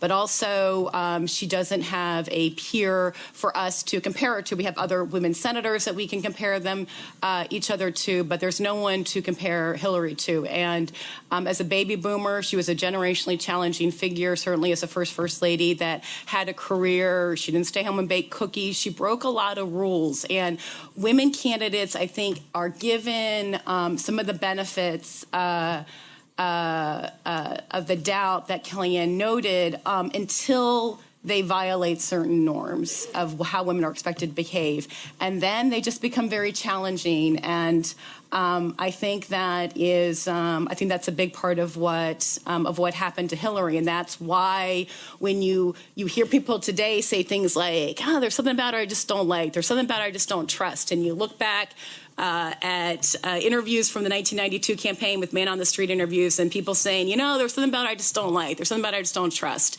And I think it's how challenging of a person she was as a baby boomer and as a first woman that is there. And, it's not easy to convince women to vote for women candidates either. And I went to the University of Delaware right after the election and spoke with a lot of nice young women who supported Hillary, and they said, "Wow, her concession speech was so great. It was so noble and so moving, and why didn't we see more of that?" And I said, "Yeah, because it's okay for women to do? Be a gracious loser. That's okay." Jen, is it possible that people actually don't like her or don't trust her? I think they do not like her and they do not trust her, but I don't think that there's. I really. Do you think it's unfair? You think it's unearned? I really do. No, you do? I've really thought a lot about it, and I really do. When you try to, this is what I think about her. I think that she's somebody who's in politics that doesn't like the spotlight. Mm-hmm. That's a weird thing, right? Barack Obama, Bill Clinton, they walk in a room, they're not the center of attention, they're unhappy. Hillary Clinton walks in the room, she's not the center of attention, she is fine with that. So she's a private person, and that puts another layer of defense that is unhelpful, that hurts her, and that's a problem. Unsafe. And that hurts her, and that has made all of our that's made the campaign more challenging. And she admits that. She knows that her first instinct can be to pull back and be protective, but also she's had 30 years of a lot of good reasons for building up that armor. But then I do think the other piece of this is breaking this new ground and challenge. It's just she's been an uncomfortable presence for a long time, and so she's not without fault, and she's pretty stubborn. That's part of her success, though, is like the ability to just get up every day and do what she's got to do that day and get up the next day and just keep going. And I have a lot of admiration for that. But I think I think we need to understand better what lies at the crux of what people don't like and don't trust. I also think, KellyAnee, you talked about what traits people usually respect in women candidates, and I've been fortunate to elect 6 women to the Senate, and I agree with you. A lot of it is outsider, it's honest, it's compassion. What it isn't usually is strong and ready to be commander-in-chief. And you may think the country is ready for a woman, any old woman, just a different one. There are very few people who will ever meet that test. And I hope I am wrong. I hope we're ready the next time. But we all take it for granted that this woman was, so easily accepted as, of course, she can run the country. Did you see that in your data, though, if you don't mind me asking, that people don't... Absolutely. And in fact, if you looked at our data, and I remember this even in 2008, but it was particularly true in light of being Secretary of State. If you looked at the data without gender attached, you would have thought she was a man, given what her strengths were, which is unusual, and I actually think was an asset. As much as the liabilities you're talking about were true and we struggled with, that was an asset that is rare and will make it difficult for any other woman who doesn't have those qualities to get near the presidency. Can I just add one thing here too? And I spoke to some people about this last night at the dinner, but and Corey, you sort of hit on this earlier. Donald Trump was very deft at using the podium to switch up the news cycle, and by and large, the news coverage on him was a critique or a criticism of what he was saying, albeit many times negative, but it was an amplification of what he chose to say. I think when you compare head to head, the media was by and large not covering what Hillary Clinton was choosing to say. They were, again, treating her as the likely winner, and they were constantly trying to unearth secrets and reveal and expose so that the voters who were likely to pick her could be positive in their choice of choosing her as our next president. And then you put on top of that Comey, you put on top of that WikiLeaks, and when you ask about this trust issue, I think there are gender dimensions to that. I'm not going to get into that, but I do think that the coverage itself perpetuated too much focus on that question in particular, and whether that capacity should have been devoted to presenting what she was saying. When Donald Trump talked about a Muslim ban, that was a policy position. I sure as heck wish people would have covered Hillary Clinton's desire to tax the wealthiest Americans more. That's controversial. Robbie, we covered it. Robbie, do you think? No, but I wish it had been covered more. But the other thing I'd say is Donald Trump refused to disclose his taxes. He refused to disclose his business connections. It wasn't covered. It wasn't covered. Oh my God! No, but here's my thesis. That question was vomited to me every day on TV. Just so we're clear. Yeah. But not with the same obsession. Oh, it was an obsession. Of course it was. But Robbie. you would have to agree. It was button number 3, Robbie. Getting covered more now than it ever was during the campaign. Robbie, let me take you back. I know we're talking about the general election, but how much do you think the problem was preceding the general election that the email controversy precipitated by the private server reinforced those issues, and for correspondents covering the campaign on the listening tour and afterwards, the questions that were being asked, the stories that were being demanded, all mostly related to the negative. Since this is for the sake of history here, I think we all have to be excruciatingly honest about what happened in the media, all of the media. The focus was on a controversy, a hot button issue against, the dramatic entry of Donald Trump into the race, rather than opioids or the other substance of the listening campaign. And that carried over into the general. Look, if you're asking if that was a headwind for us, absolutely. I think my point is that, people say, well, it's important because we need to understand her decision making. We need to understand how she'll handle things in office. Fine. Why wasn't there the same attention to Donald Trump's decision making about his business? Why didn't we look into his bankruptcies? Why didn't we look into who bailed him out in those bankruptcies? My point is that there was this hyper fixation on this one issue for her that I think was largely driven by the fact that people thought that she was going to be successful in the race. And I think that if people had thought that Donald Trump had the same chance of winning as she did, I think there would have been the kind of fixation you're seeing now on his business connections, because the idea that he would serve in office and these things would present a conflict of interest would have been much more real. Hold on, Andrea. We had one of the top people at the New York Times come to Harvard University and say, I'm willing to go to jail to get a copy of Donald Trump's taxes so I can publish them. That's what he said. Dean Baguette came here and offered to go to jail. You're telling me he's willing to commit a felony on a private citizen to post his taxes, and there isn't enough scrutiny on the Trump campaign of his business dealings and his taxes? It's egregious. He should be in jail. And all of a sudden, 48 hours later, what happens? Mysteriously, in my mailbox, I happen to have these taxes. With all due respect, are you telling me there wasn't enough scrutiny on Donald Trump's lack of releasing his taxes when you have the top person at the New York Times willing to go to jail to publish a document illegally? That's unprecedented. If that was Hillary Clinton, the media outcry would be insane. No, what you heard on Hillary Clinton was, this really says a lot about your character. Can we trust you that you're not revealing this? You never heard people say to Donald Trump, gosh, like, what is this? What does this say about your character? The way you respond to this issue, the way he responded at the podium, it's so curious. I mean, is he really being forthcoming in his refusal?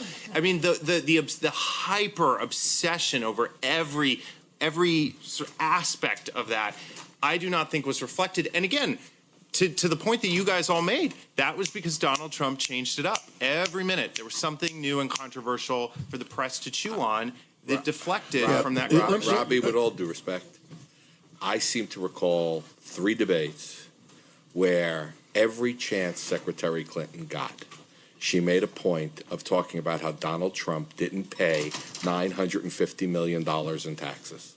I'm talking about the media, not what we said. Right. But I mean, the fact that, wait a second. Yes. Wait a second. They found that out through the media. They found that out through the New York Times.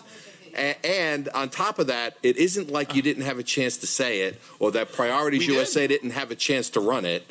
I mean, there was. And voters looked at it, and the voters decided that wasn't as big a deal as, at least in those states, as something else. I want to. Well, the media actually decided it wasn't as egregious as covering emails for 2 years.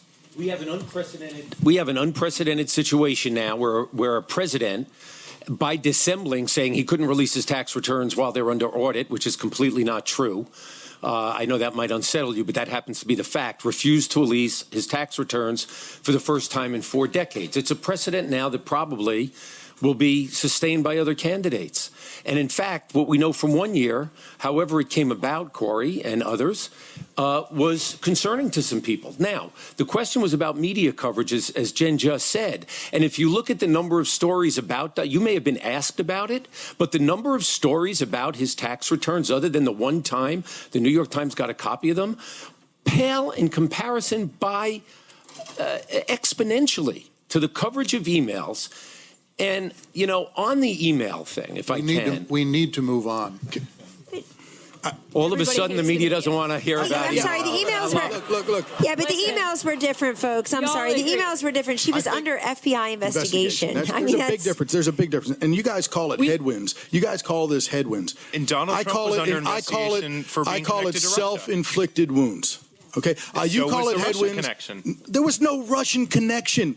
He was under investigation by the FBI. Oh, my God. That didn't get covered the same way. Vis-a-vis the public, though, that's not true. People were bothered by the investigation. Listen, you guys call it headwinds. We call it a self-inflicted wound, what you guys were going through. Let me just remind everybody. the other self-inflicted wounds, because Jennifer reminded me when she said baking cookies. I mean, Hillary Clinton established herself in that 60 Minutes interview when she said, "Do you want me to stay home baking cookies?" And It wasn't in a 60 Minutes interview. That's right. It wasn't. It was at that. It was at the Jennifer Flowers. No, it was at the Busy Bee Diner in Illinois, and I asked the question you did, yeah. that elicited the answer. And so it was. Thank you for the correction. We'll question. Yeah, and thank you for the question that day. So the issue was Jennifer Flowers. The issue was the Whitewater land deal. The issue was her as First Lady doing the healthcare task force. The issues were the Rose Law Firm billing records being under subpoena for 2 years before she brought them forward. The issue was her firing the travel office staff and then putting in her own cronies. Those are the reasons that the underlying issues from the 90s stuck with her. And Donald Trump's issues in the 90s weren't reported the same way by the press. That's my point. Oh my God! Can I Front page Okay. stories. Look, There's some people don't like Donald Trump and Hillary Clinton. There's a lot of people, and people don't like the media. That's okay. We'd like to move through a couple just events that happened in the fall, just to kind of record how you guys responded to them, that sort of thing. We want to talk about the shakeup in the Trump campaign in August and everything that sort of put on the table. We've just gone through a lot of discussion about gender, the arrival of Steve Bannon to the campaign, the intersection with Breitbart, the speech that Hillary gave about the alt-right. All of those issues became front and center in the campaign in August. So I first want to ask the Trump people, what was the reason for Steve coming into the campaign? What concerns were there about some of those issues that were being raised as a result of him coming in? I was fired by then. I don't know. It's the first time Corey has ducked. Right? All right, then. Steve and I were hired together.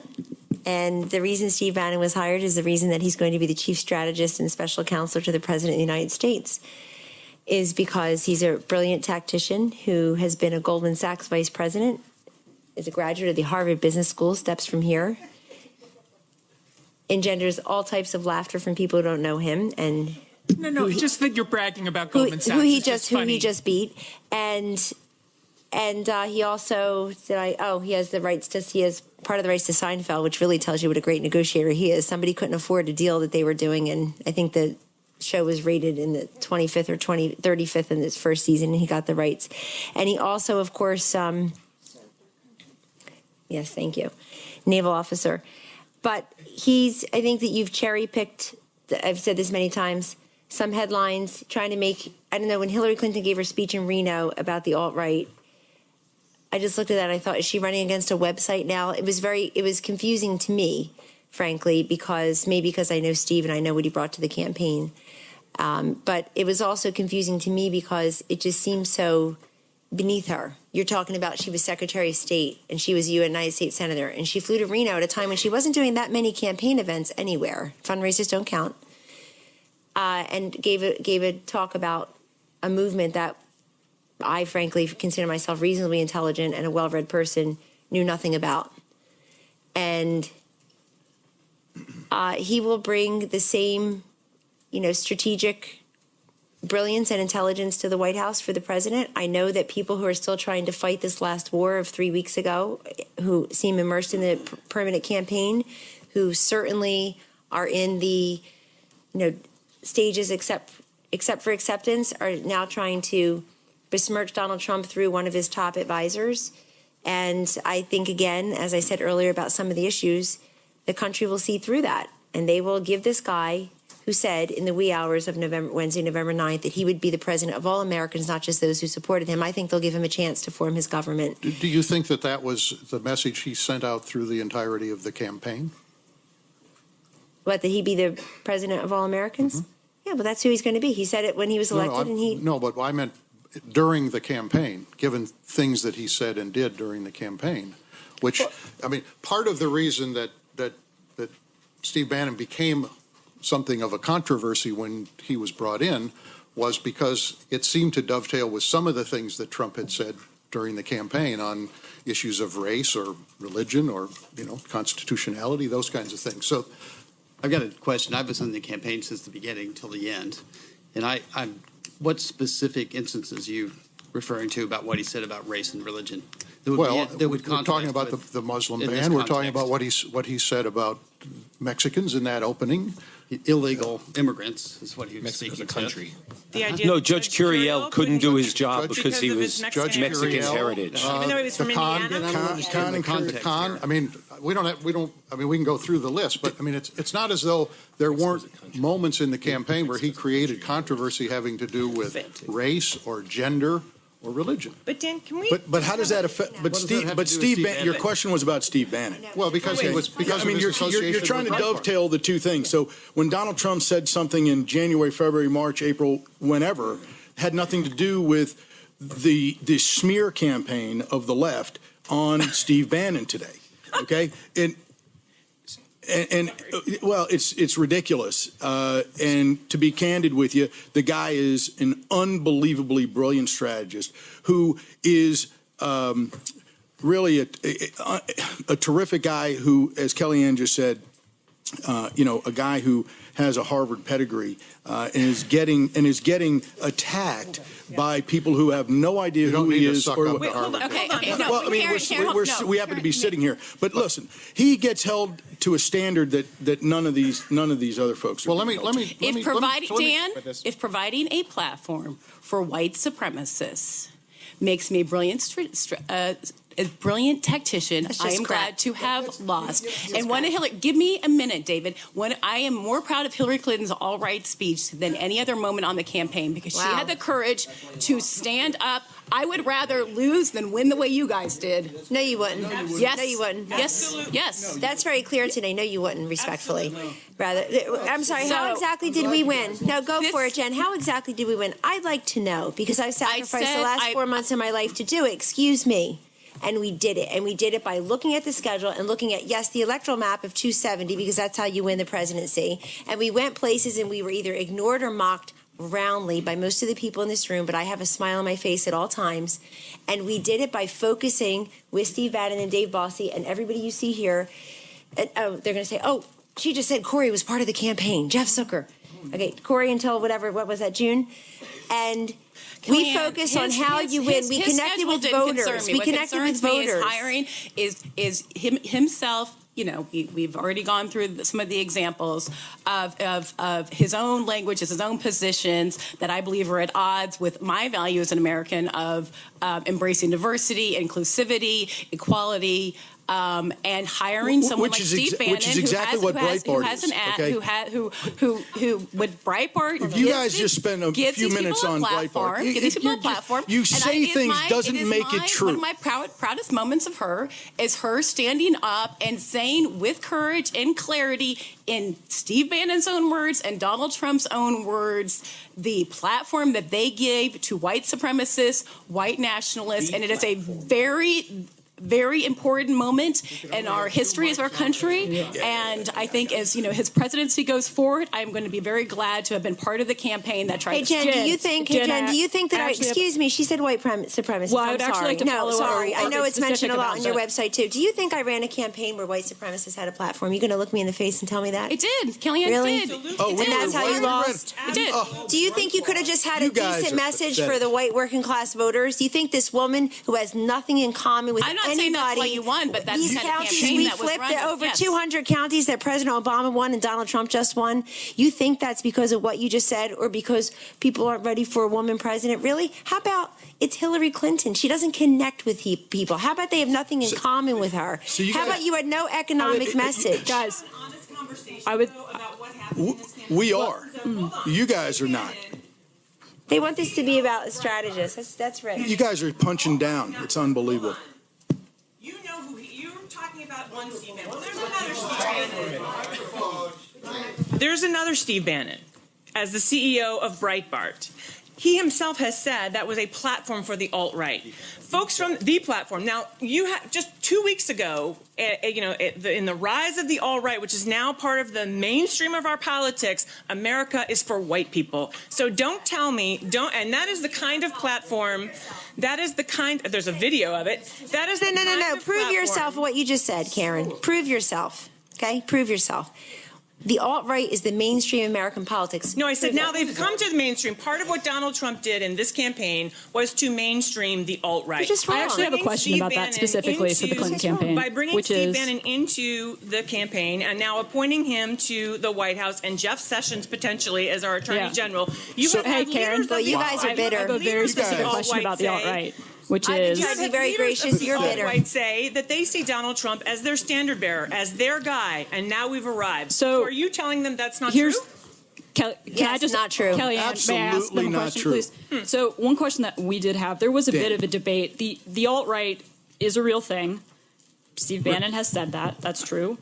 But it was a fairly obscure movement. And there has been a debate about whether Hillary Clinton naming them this summer, did that give elevation? And just in the sense that, obviously I would anticipate that you might say you were responding, which is a fair thing to say. But was that a concern with the campaign that you were elevating something that was fairly obscure into the mainstream dialogue? And did the comment about the basket of deplorables provide energy to the Trump campaign down the stretch of the election? Yes. Yes. Yeah, their error with the basket of deplorables, their candidates' errors were much more important than any one person that you want to smear today. I'm sorry. I We're know, not trying I to know. smear anybody. You say No, let's you talk are. the truth. No, let me say something, David, without interrupting me. I haven't interrupted anybody on your panel the whole day. Except me. Steve Bannon said he created Breitbart created the platform for the alt-right. We have seen Richard Spencer have a group of followers in Washington, D.C., giving the Nazi salute during his speech about that. When you ask KellyAnne about what did Donald Trump say, I'm waiting for someone here to tell me who you're taking the country back from. Is it my grandparents who came here 2 generations ago? I'm trying to figure out who that message was for. Was it for the people in the tried all that. Was it Kelly, I'm not trying to relitigate it, but if you want to, no, I am not. You're certainly not being analytical. I am certainly being analytical. Across the 6 key battleground states, the large ones that we contested. Well, we saw 14. The problem is we saw 14 battleground states. You saw 6. There was 6 where the tipping point states 14. were. Fine, Kelly. We know we started with 14 across Michigan, Wisconsin, Ohio, we ended with Pennsylvania, 14. Florida, and North Carolina. In each of those states, that's right, and you did. And I have said from the beginning, you won the campaign. But if we're talking about the history of the campaign, there were dog whistles sent out to people. And in those states, 20 to 31% of people said that they believe minorities are favored in this country, that's how the country works. Donald Trump won those people by 6-1 to 10-1 in each of those states. Donald Trump also You ever won more think that it was your African-American left-wing votes. policies that were driving people to that thought, not some website that no one ever heard about?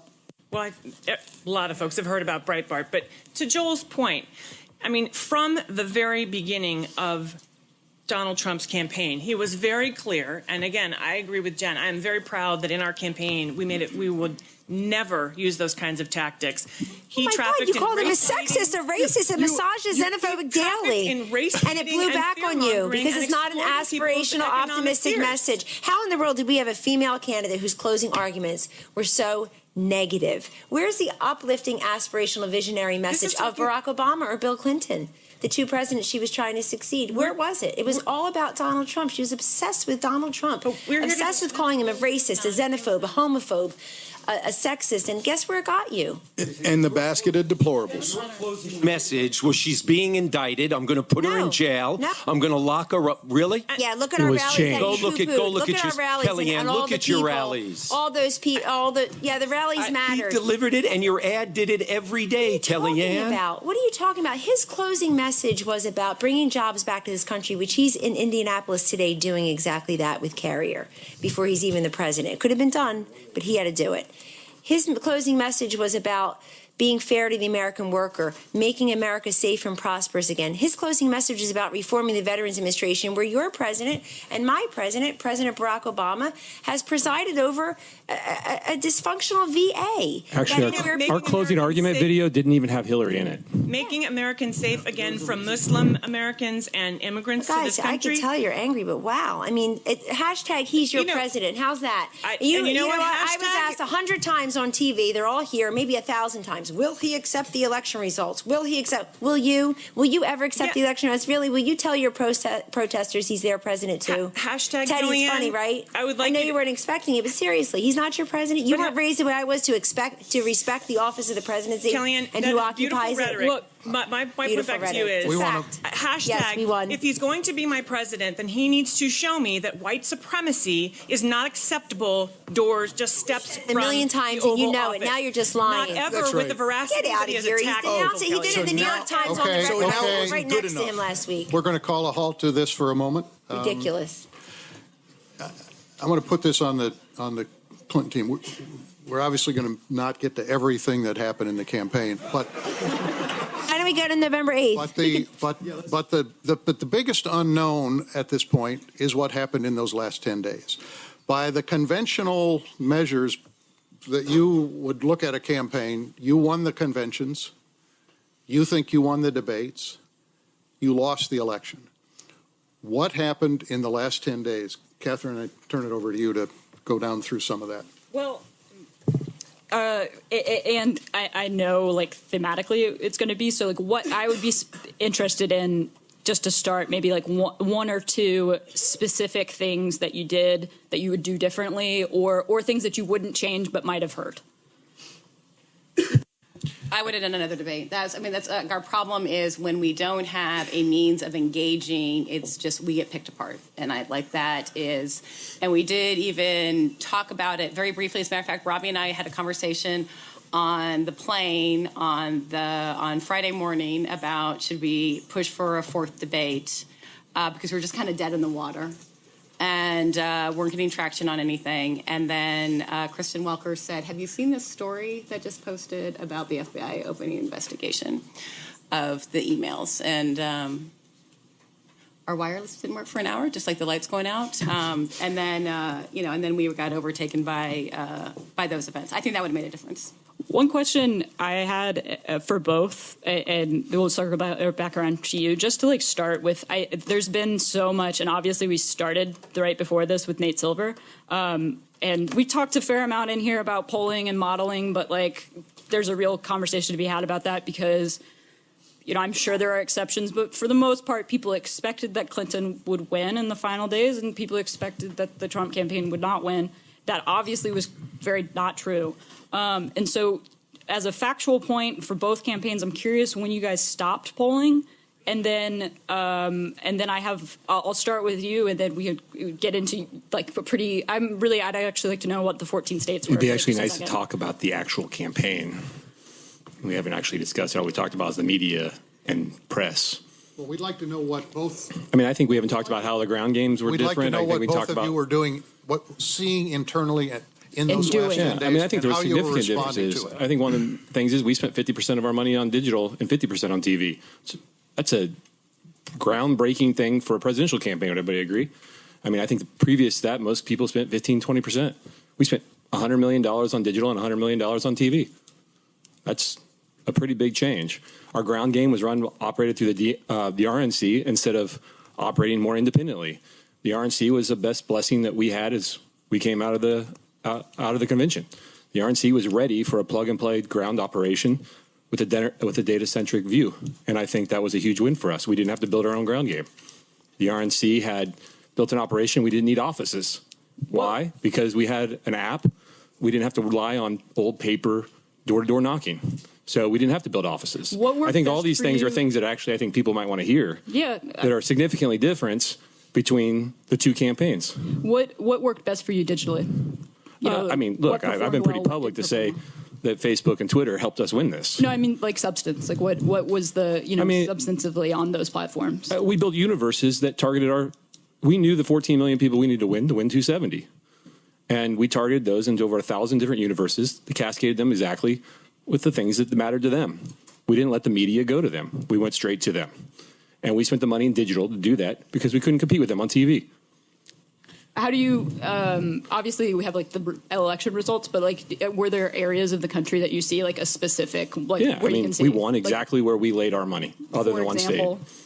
Wisconsin, like, Michigan, Pennsylvania, Ohio. We started pulling out. We pulled out of Virginia because we thought we knew we were going to win Michigan. so with like Wisconsin, like what for, you know, like We were buying TV in Wisconsin, and they didn't have any TV there. And these were decisions we saw from our modeling. We also expected a different turnout model than they did, and I think that's the biggest difference. So We expected a more 14-style midterm, and I think they expected more of a 12 Obama. Especially putting Obama out on the road, they expected more of those people to show up. I would imagine that's a Robbie question. And it showed more like a midterm. What, Robbie, when So did you under know that you were in modeling, I moved my money based off of that type of 14 data. one more for you, and then we'll kind of go back and Sure. forth. But one, what with the modeling, what was a surprise for you? Like, you know, I'm sure there was. It depends on what day. What I mean, on election day. You know, I wasn't surprised on election day. I pretty much knew on Friday before when the ABEV results were coming in that we were going to win. Because the model, they had too much room to make up in the 30 to 50 year olds, and the demographics, African American turnout was down. Millennials that were showing up in the right places for us. The turnout model was looking way too strong our way by Friday, Saturday. Do you agree Brad- that it was Brad, the if I could- Comey? Do you agree that it was the Comey letter? No, I actually Not at all. Actually, hold on. Let me say this. I was on the plane with Mr. Trump the day before the Comey letter and showing data. I actually disagree with all this. I've never said that the media little inputs have had this dramatic effect. We pulled 1,500 live calls a week in every single state, 14 battlegrounds the entire time. Our data was showing the day before the Comey letter, we were already starting to get those crossover, or the swing voters. We were starting to get the third-party candidates to come in. Those things were already coming our way. Now, I'm not saying the Comey letter had no effect, but I see that we were already pulling back into a lead the day before. But That's I also don't true know in how the many calls ABC there were. poll. That's also true in the ABC poll. Let me ask Robbie a question about that. the When net- did you know that you were in trouble in Pennsylvania? As you added Pittsburgh on the final day, we were asking you why you were adding Grand Rapids. Why were you going into Michigan? The answers we were getting was, well, they weren't early voting states. When did you see, if you could give us, the Friday before or the Thursday before, were you counting too much on early voting and cannibalizing your actual turnout on election day? And the ad of North Carolina at 1 a.m. on the eve of the election or the day of the election after Philadelphia. How did those decisions get made? Well, I think on your question of cannibalization, I think the states that were most surprising were not early vote states proportionally. Michigan, I don't know, was 10% early votes, something like that. I think Wisconsin was closer to 20, and Pennsylvania was basically none. I mean, it was under 10%. I don't know that those two things are correlated. I think that, first of all, I think we did a lot of the things the same way that Brad did. And we were doing, 400 calls a night in these states. We saw, as I mentioned earlier, we saw the consolidation happening. We expected the race to tighten up as a result of that because, as we talked about earlier, there were so many undecideds in the race. I think, again, what we saw as a result of Comey was that it was just a major disruption to how that happened. And as I said earlier, well, let me say this. At the beginning of the race, KellyAnee was talking about how many battleground states there were. We set up a ground game in 14 battleground states at the beginning because what we saw was when we tested either a generic Republican or Donald Trump specifically against Hillary Clinton, basically did a one-sided argument against her, we saw that Wisconsin, Michigan, even Minnesota were particularly volatile in that situation. So it really, the answer to the travel is both things. It's both that Michigan, Pennsylvania, Wisconsin were late voting states. They weren't early vote states, but also that those were the states that had the most volatility when trouble hit. And we went through this pattern a number of times as Jen was saying, we'd do better at the debates, and then something from WikiLeaks would come along, and those numbers would move around. And look, to Brad's point, my guess, and Teddy should weigh in on this, my guess is we probably conducted our voter contact very similarly. We conducted a study, an experiment over the summer with direct mail, television. Actually, if you look at our early television buying, it's very patchworked by markets. And that's because with television, mail, digital, and actually volunteer phone calls, we wanted to assess with control groups what was the most effective medium for which segment of the electorate. And what we found was with people under 40, digital on those phone calls was by far not moved favorability, moved the vote. For people over 40, it was television and direct mail. So to Brad's point, I not only did the proportion of money we were spending on digital grow, but we targeted it through modeling, but that often skewed by age. So I would say, and Teddy can speak to this better than I can, somebody under 40, we were probably spending, in terms of the budget strategy, 90% of our money for them, on digital, but for folks over 40, that spending skewed much more towards mail and TV. But maybe Teddy can. That's right. I mean, our media spend was largely dictated by this major experiment that we did over the course of the summer. I don't know if you did something similar. There would have been no justification, as far as I can tell, for spending half of your money on digital, and I'm a digital person. I think more of ours is budgetary constraints. So that would have been, in the context of a budgetary cost constraint. per dollar per voter. But there can be no argument, even Coca-Cola and Nike don't make the argument that 50% of a media mix should be digital. So I was just saying it's a story. I feel that I'm satisfied with the amount of money that we spent on digital. I think had we anticipated the Comey event, obviously. And what that was going to do in the final days to our millennial attrition to third-party voters, we might have leveled up a tiny little bit. But I think we basically not only did the right things, but ran the most innovative digital campaign ever. And I speak as the person who was President Obama's digital director in 2012. The 15% of Americans who lack access to the internet are the 15% of people who are most likely to vote for Donald Trump. It's hard to argue with that. These guys talk about voter contact via app. We developed an app that allowed people to contact voters via text message. We discovered that was our most effective voter contact tool on a per contact basis, in addition to the fact that the contacts were more efficient. And we had 2 million people contacted on Election Day alone via that tool. So I just don't think there's any credibility to the argument that we had an old-fashioned campaign. Quite the opposite. I think we had the most innovative campaign ever. Were there any things that didn't work, that were just like total busts? I think... I guess I think we. I apologize. Yeah. No. You guys are annoyed when we use the word headwinds, so I apologize in advance for saying headwinds. I think. When we were talking about email, and you asked us to move on from that, but that. I think that, first and foremost, and there were some other incidents that occurred, obviously, created a dynamic in which it was uncomfortable for people to be full-throated in their support of Hillary Clinton. And so lots of people were. Just to understand your shorthand, do you mean, when you say email, you mean the private server? I mean the fact that from the first private server, from the day the campaign launched, there was this perception of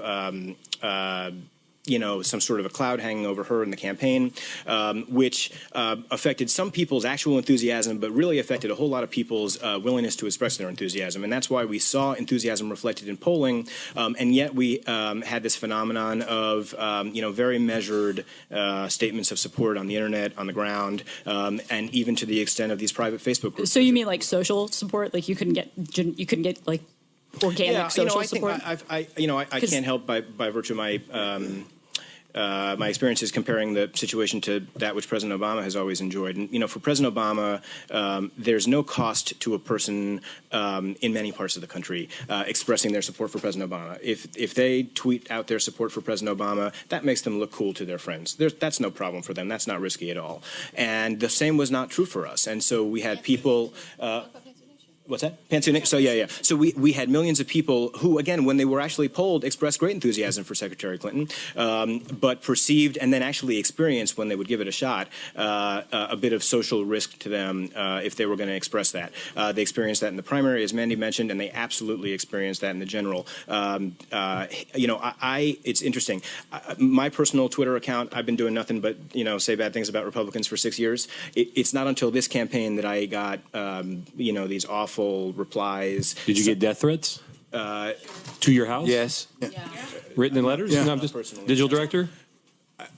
No. All right. So just I'm curious. not. I think there are ways in which the internet. As I got a whole- multiple death threats written in cut out little letters on my car to my house. My sister had it was three it was cars definitely not destroyed easy to last be night. working for Trump. So Last night. I think that's think- a unique case where I didn't really see on the internet doing this for 620 days. I never really saw people go, "Oh, you can't say anything about Hillary Clinton online." There is definitely Trump shaming. So Let me just crazy. Let me just say, Brad Parscale and Jared Kushner and their team ran the greatest digital campaign, I think, ever. They're modeling what they were able to put together in our targeting on a day-to-day basis, on top of our conventional polling, was really what gave us an edge. It gave us the ability to, when I was trying to do the scheduling and trying to decide where to, we were trying to decide where to put Mr. Trump, now President-elect Trump. We were looking at that modeling, and it was truly a remarkable thing to watch every day. But let's go to Florida, North Carolina, Ohio, and Iowa just for a moment, because when we went in, Brad and I and others went into the networks just like you guys did the week before the election. No one believed that we were going to win those, or at least Florida and North Carolina. Everybody pushed back. As a matter of fact, after our briefing with Fox, they moved North Carolina from leaning Hillary, which they had just pushed over, to undecided. And then a few days later, over the weekend, they moved it back to leaning Hillary. So we were running against a headwind that people believed, with Fox, that they believed that we were going to lose both Florida and North Carolina. And our data, when we were looking at the ABEV numbers, we knew we were going to win those. We knew, as North Carolina as an example, we were going into Election Day 300,000 votes, 305,000 votes down. And we knew that was a big enough. I just want to say on that, I think probably both sides of the table think it was a headwind for ourselves that people perceived that Clinton was going to win. We faced really steep challenges throughout in terms of recruiting volunteers, raising money raising money from small donors, and we would hear from people that part of the reason for that was that they expected us to win. 2 weeks or so before the election, Edward Snowden himself tweeted that it's never been safer to vote for a third-party candidate, and I'm sure that's part of what drove a lot of his devotees to vote for third-party candidates. So I just want to note, I think it probably hurt us more than it hurt you, in my personal opinion, that people perceived that we were going to win. Could I ask, and I agree, by the way, I agree with that, but let me just ask one quick question of the Clinton team. Because it was certainly part of the story heading into the election that you guys had a massive advantage in terms of the ground game and perhaps on the analytics and just the whole I disagree with that ground game thing. That's the most. I know, but okay. We're talking about the perception, not the reality. Yeah. So did you agree with that? Did you underestimate what they actually had in terms of the mechanics and the ground operation? Yeah, I think this is a really good question. And look, actually, David, just to clarify for you too, we actually, when we did our network briefings, we hypothesized that we were going to lose all those states except for Florida. So we did, yeah. We should have slipped you the memo. I don't know the answer to that. I don't. Like, in fairness, they ran their program through the RNC. We ran ours through the state parties, sort of financially, and in effect, it's the same mechanism. I think that in certain, I wasn't especially familiar with what Chairman Priebus had done. But based on the news reports, they had dispatched staff early. A number of our state parties, Ohio is an example, Virginia is another, had brought on staff quite early. I think, and we touched on this it was this morning, I guess, or no, it was yesterday, on the question of the ground game. The ground game is a marginal effort. I mean, everything in politics, I think, is marginal. And somebody very aptly brought up yesterday, I think this was yesterday, that the earned media is such a powerful force in a presidential campaign, the way it isn't always in a Senate or governor's race and so on. And I also think that, in primary campaigns, the ground game is more important. When I did a governor's race in Virginia in 2013, where turnout was an enormous strategic imperative, that ground game was so important. Our ground game was there, and I assume for the Trump campaign it was the same thing. It was there to get you that extra 1-2% that you needed. We put everything that we could into Pennsylvania. It wasn't enough. I think if we had not had a ground game in Pennsylvania, we would have lost by, instead of less than 1%, it would have been by 2 or 3% or something like that. When you're a campaign manager and you're staying up at night and kicking yourself and thinking, what the heck could I have done? Would I have had 300 field staff in Michigan instead of 2? Absolutely, because we lost by less than a point. And so more of that ground activity could have made a difference in those states, absolutely. But I think, none of these things are sort of monolithic. They all come together, and as Mandy and everybody said here, these were such small margins. There could have been a million things, but I don't have a good assessment of what their program was versus ours. It could have been the same. It could have been better. I don't know. Let me just talk to that for just a moment, because that was something that I worked heavily on. First of all, the RNC did an amazing job, and when I got there in late in the campaign in August, the RNC and we basically dovetailed our efforts, and we didn't have the time. I didn't have the time to build anything, to build it on our own. And what they had done over the 3 years of building their modeling, building their ground operation, was nothing less than tremendous. And what they had, one of the other advantages is they kept the same field staff, not everywhere, but almost everywhere, from the 2014 cycle, which is a huge advantage. Instead of having to relearn who the volunteers are, relearn the area, parachute people in, you had the same people organizing the same volunteers over again, and it was a tremendous asset. So our phone program, our mail program, our door knocking program, which were extensive, our volunteer effort, which for both phone and door knocking, on top of the paid side of things, was incredibly robust, more so than anybody, I think, understands. That the lengths in which we were in every one of these states with an incredibly robust, even though there were articles, and it had Mr. Trump at the time, calling us routinely about the ground game, about offices, the stories about that we would see. They have more offices than we do. They have more of this. Guess what? I sat back and we were like, we didn't care. Sorry, we're not going to react. We're going to run our program.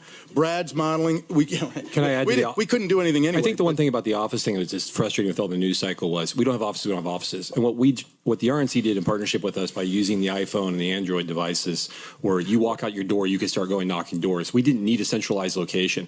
And with our budget, it didn't make sense for us to go make all those offices so that they could sit there with the door closed. It was and I think that's a big change. 2008 model. Well, look, I don't mean to say. Well, I'm just saying the press was saying we don't have a ground game because we don't have as many offices as you. That was a dumb argument, and I think the one thing the media got wrong about the ground game.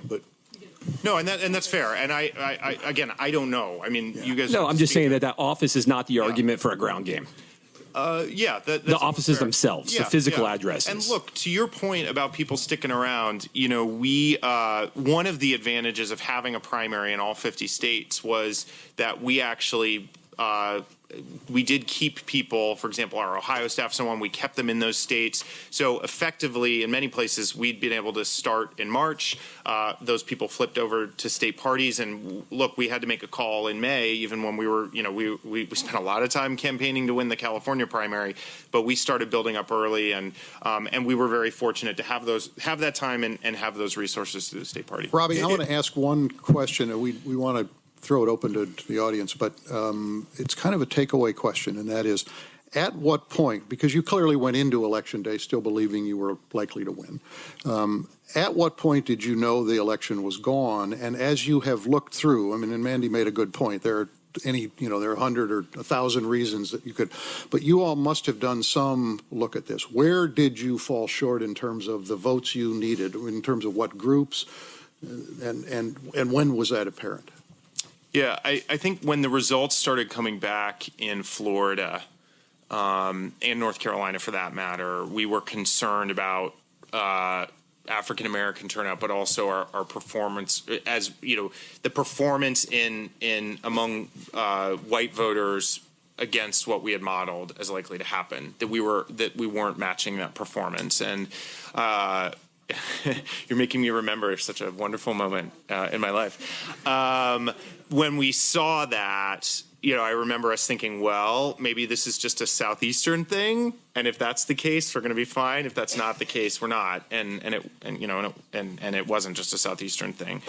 I thought that you know, what was laid out earlier about the numbers was very accurate, which was, I do think everyone, us, ourselves, I can't speak for the Republicans, although I'm hearing some of that reportedly, and then certainly for news outlets, was that we weren't measuring the white vote correctly, particularly in these rural areas. I think Nate laid it out correctly that we were getting people on the phone who were more likely to be Hillary supporters. We were asking education level, and we were waiting towards that. I know other people in the Democratic universe, despite that, we were still getting the number wrong. And I think that's something we need to study a lot more closely in the future. And then, African American turnout was down in some places. Every state was a little different. For example, Philadelphia, the turnout was where we needed it to be, but those suburban college-educated white voters did not perform where we needed them to at the model. And again, we saw that drop because of Comey, and I really do believe that. So every state is a little bit different, but we do have big questions moving forward, and Joel can speak to this better than me about how we do survey research in the future. Although, as a reminder, Black women did show up. We did our part. Dan, I have two other just small examples. Throw it open. One is in Pennsylvania, just as an example, because you brought it up. You know, we were doing polling. Who was doing the polling for Pennsylvania? Me at the end. Okay, so KellyAnee and Brad had two different sets of polling data going on, but when we were going in there about 12 days out, maybe 10 days out of the election, we went in there and we did two events on one evening, an afternoon and an evening rallies in two different parts of Pennsylvania. And then the next morning we were back in Pennsylvania for an event, a huge rally. And the polling data showed us closing from, I think, 6, 7, 8 points over that we were at about 12 days out.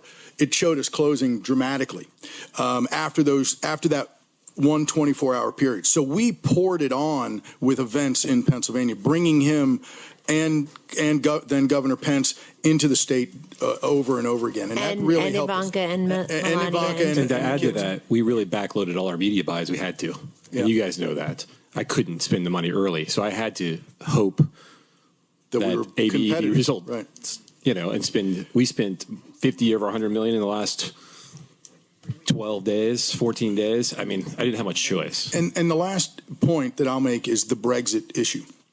We didn't know. Everybody was talking about whether this Colombia FARC, the Brexit undervote, whether there was this undervote there. We just didn't. No one knew if it was going to happen here in our election. And clearly, the pollsters got it wrong. At 5:01, when I got the exit polls that day, we still weren't getting accurate information until we actually got the votes that night. But that Brexit issue of the undervote definitely helped us because it was the people not telling pollsters. Go ahead, Tony. Well, I think that's partially unfair. I think that our internal numbers had us tied in Florida. Mm-hmm. They had I'm not saying everywhere. And Joel and I talked about this before, and I think it's the media's pollsters and the media that needs to pick one poll and stick with it and stop talking about every poll like it's a tracking poll from the previous poll when it's a different pollster with a different methodology. And so if I had a nickel for every time we had to explain the methodology of a poll to the president-elect, we could have funded a really big campaign. Trust me. We could have funded a really big campaign because he doesn't really care. He doesn't really care about what it is. He just wants to know why is the number the way it is. Well, they don't have as many Republicans as they should have. They have too many of this. They have that. But I think our internal numbers, and we talked about this, Joel and I think we saw very similar things. The thing that made, and I know Brad's numbers were, the thing that Brad's numbers were looking at based on the analytics with turnout, and the question was it going to be there? In fact, we specifically talked about Florida, my home state. Done a ton of races in Florida. And when I looked at the early vote, and I was telling them, we need to pour on more mail and more stuff like that, which they did.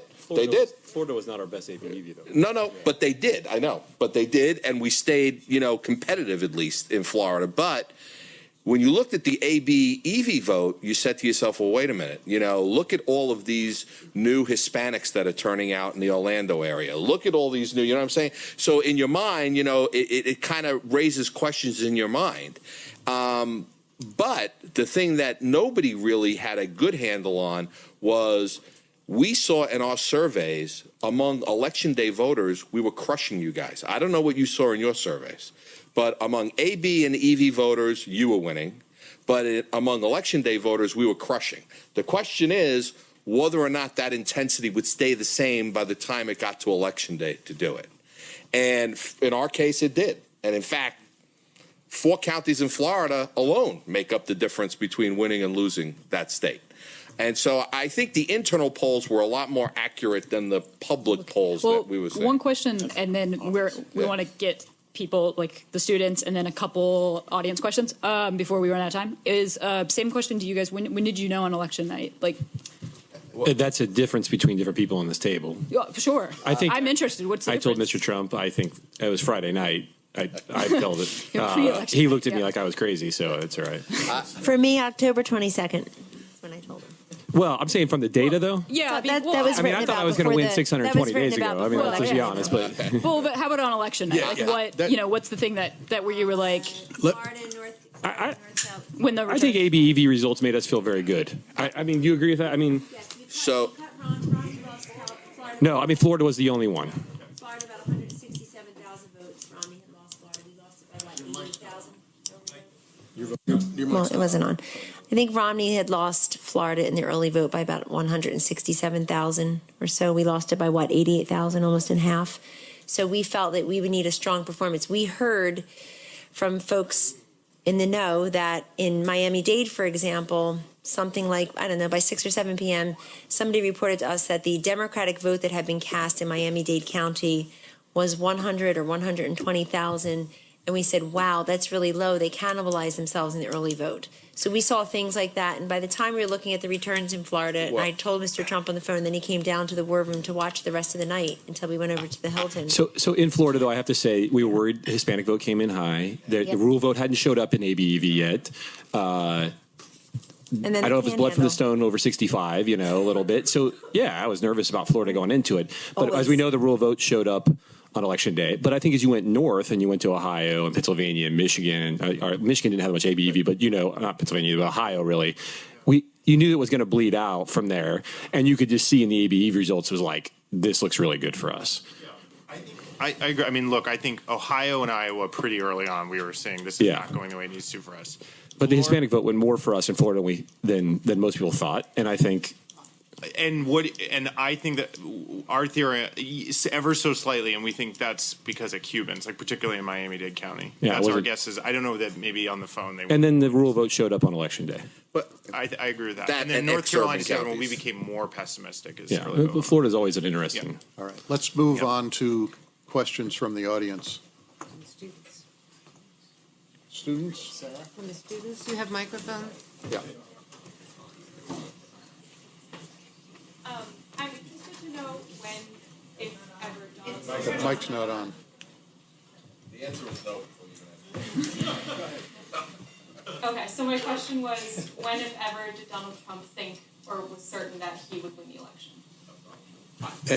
That's a great question. I'm not answering.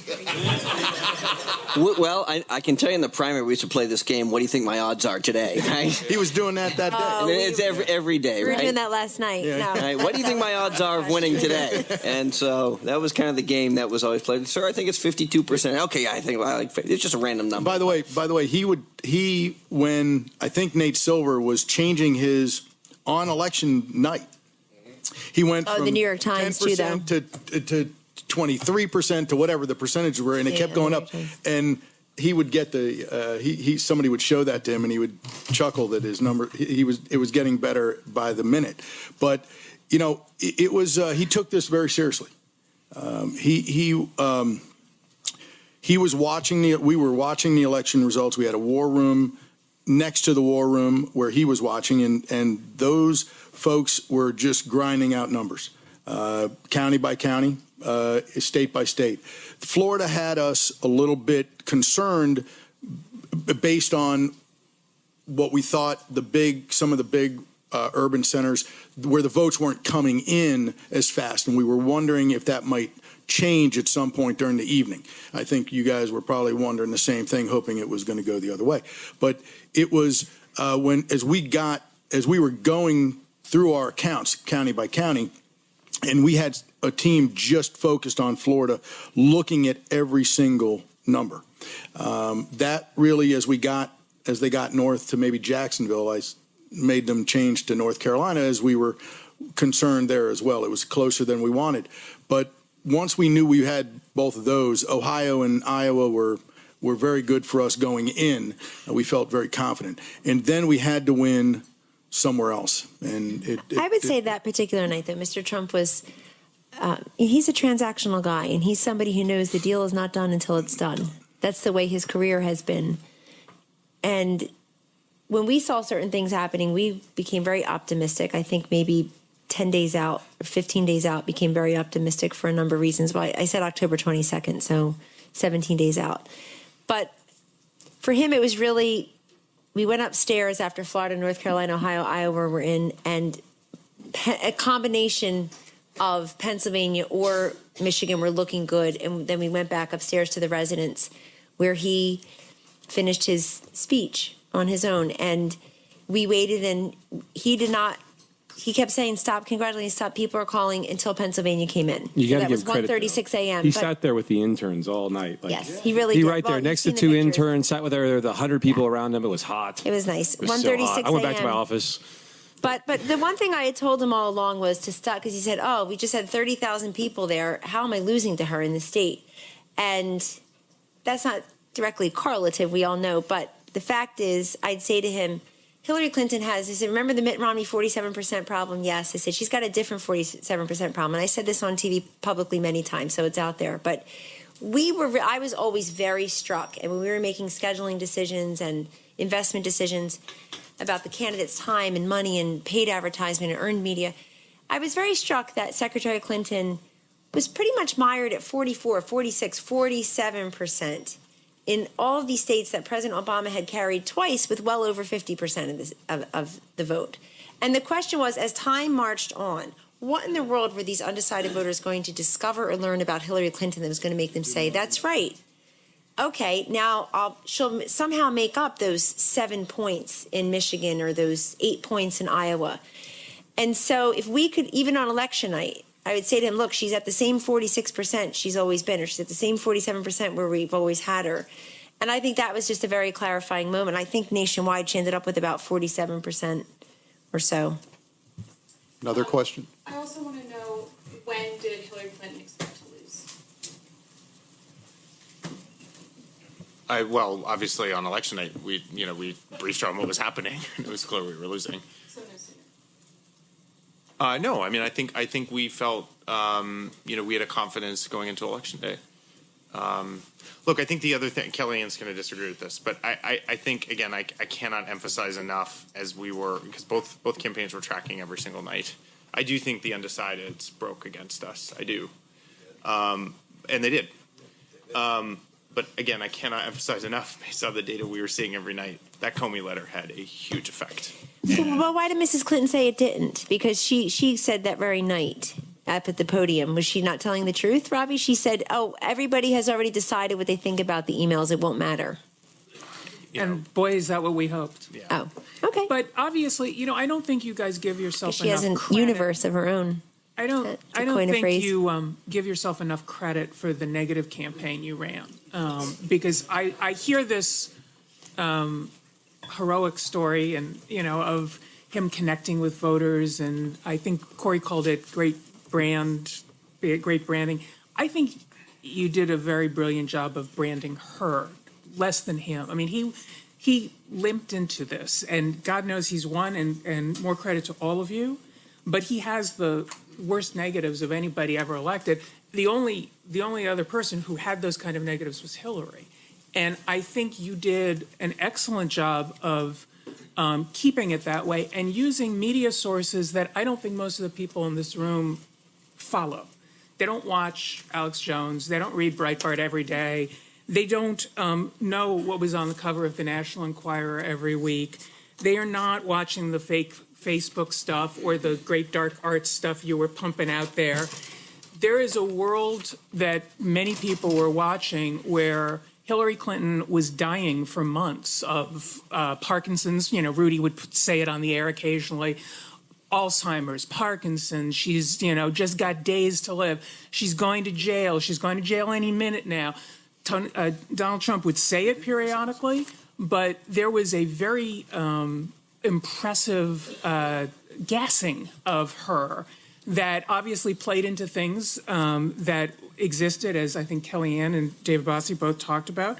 But you do not give yourself credit for how negative it was and how effective it was. Do you think that's why we won over 200 counties that President Obama won? In other words, he must have had a different message than that. So is that how we turn those counties? Take the compliment, Kellyanne. Like I'm trying to. I would if it were one, but well, it's not. No, it is one, because you also took the FBI that final Comey thing, and I understand that last 2-minute or whatever it was ad was positive, but I also remember It wasn't positive. It just wasn't about wasn't Hillary. about her. Right. Okay. It wasn't about her. just to be Exactly. It wasn't honest about about it. But I also know that most of what was on the air used the letters FBI. And I mean, it was out there. Most of what he ended talking about. We're still marketers, so it's out there. Absolutely. And I'm just saying, it wasn't just that Comey made this announcement. They used it really well. They used it in television. They used it in these channels that you weren't watching. He used it in his speeches. It is nice to think that he ended with an uplifting message, but I'm looking at the message, and the message is Hillary Clinton is guilty. She knows it. The FBI knows it. The people know it. And now it's up to the American people to deliver justice at the ballot box on November 8th. Like, that's a good, strong message. But it is not like uplifting and, let's give that man mandate for, doing wonderful things for the country. I give them credit. We gave you the material to work with. The Comey gave you the material to work with, but do not underestimate the power of that negative campaign. Brad, you haven't had time to talk about some of the Facebook stuff you were doing on the negative side. I'm fascinated to hear all about that because it's so hard for us to track. But It is that very was hard. I agree. very powerful. The media had no idea unless I told them. I know. And That's more the beauty of power to you for Facebook. being candid about it. But I think the media didn't understand a lot of what you were doing and a lot of the media channels you used. I don't take it as a non-compliment. I think the compliment is, I think that we had to get messages out to all kinds of people. But I just don't agree with most of it I negative. brought my National Enquirer with me from the last week. Hillary, corrupt, racist, criminal. I mean, the use It didn't say of- crooked, though. What? It didn't say It said crooked. No. So our messaging wasn't working. I think they got the message. But I think the use of the National Enquirer in the primaries, I think it was a really effective negative campaign, and I don't think you all get the credit for it. But by the way, just to punctuate the problem, I think, from different perspectives that both camps have with the media, CNN is breaking a story that the president-elect is about to name his Secretary of Defense. One tweet later, Jason Miller, the spokesperson, said he has not made a selection yet, and yet reporters are still retweeting the CNN story that he is naming a Secretary of Defense. Do you want to tell us if that's correct? Obviously, if Jason Miller's problem to saying have. it's not, it's Okay, not. it's a good problem to But have. I mean, but the point is that it just They want more Twitter followers. it exists. It just exists, and it keeps on going because somebody said it. Whether the source says it's not true, it just keeps on going. See, there is something we totally agree on. Folks, unfortunately, we have a tight schedule as we have State of the Union with Jake Tapper, Robbie Mook, KellyAnee Conway in the forum, and we have to get everybody mic'd up.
Hey, if you like this video, please help my channel grow by liking, sharing, and subscribing. It really helps to get the word out there, and it super motivates me to make more videos. Thanks a lot.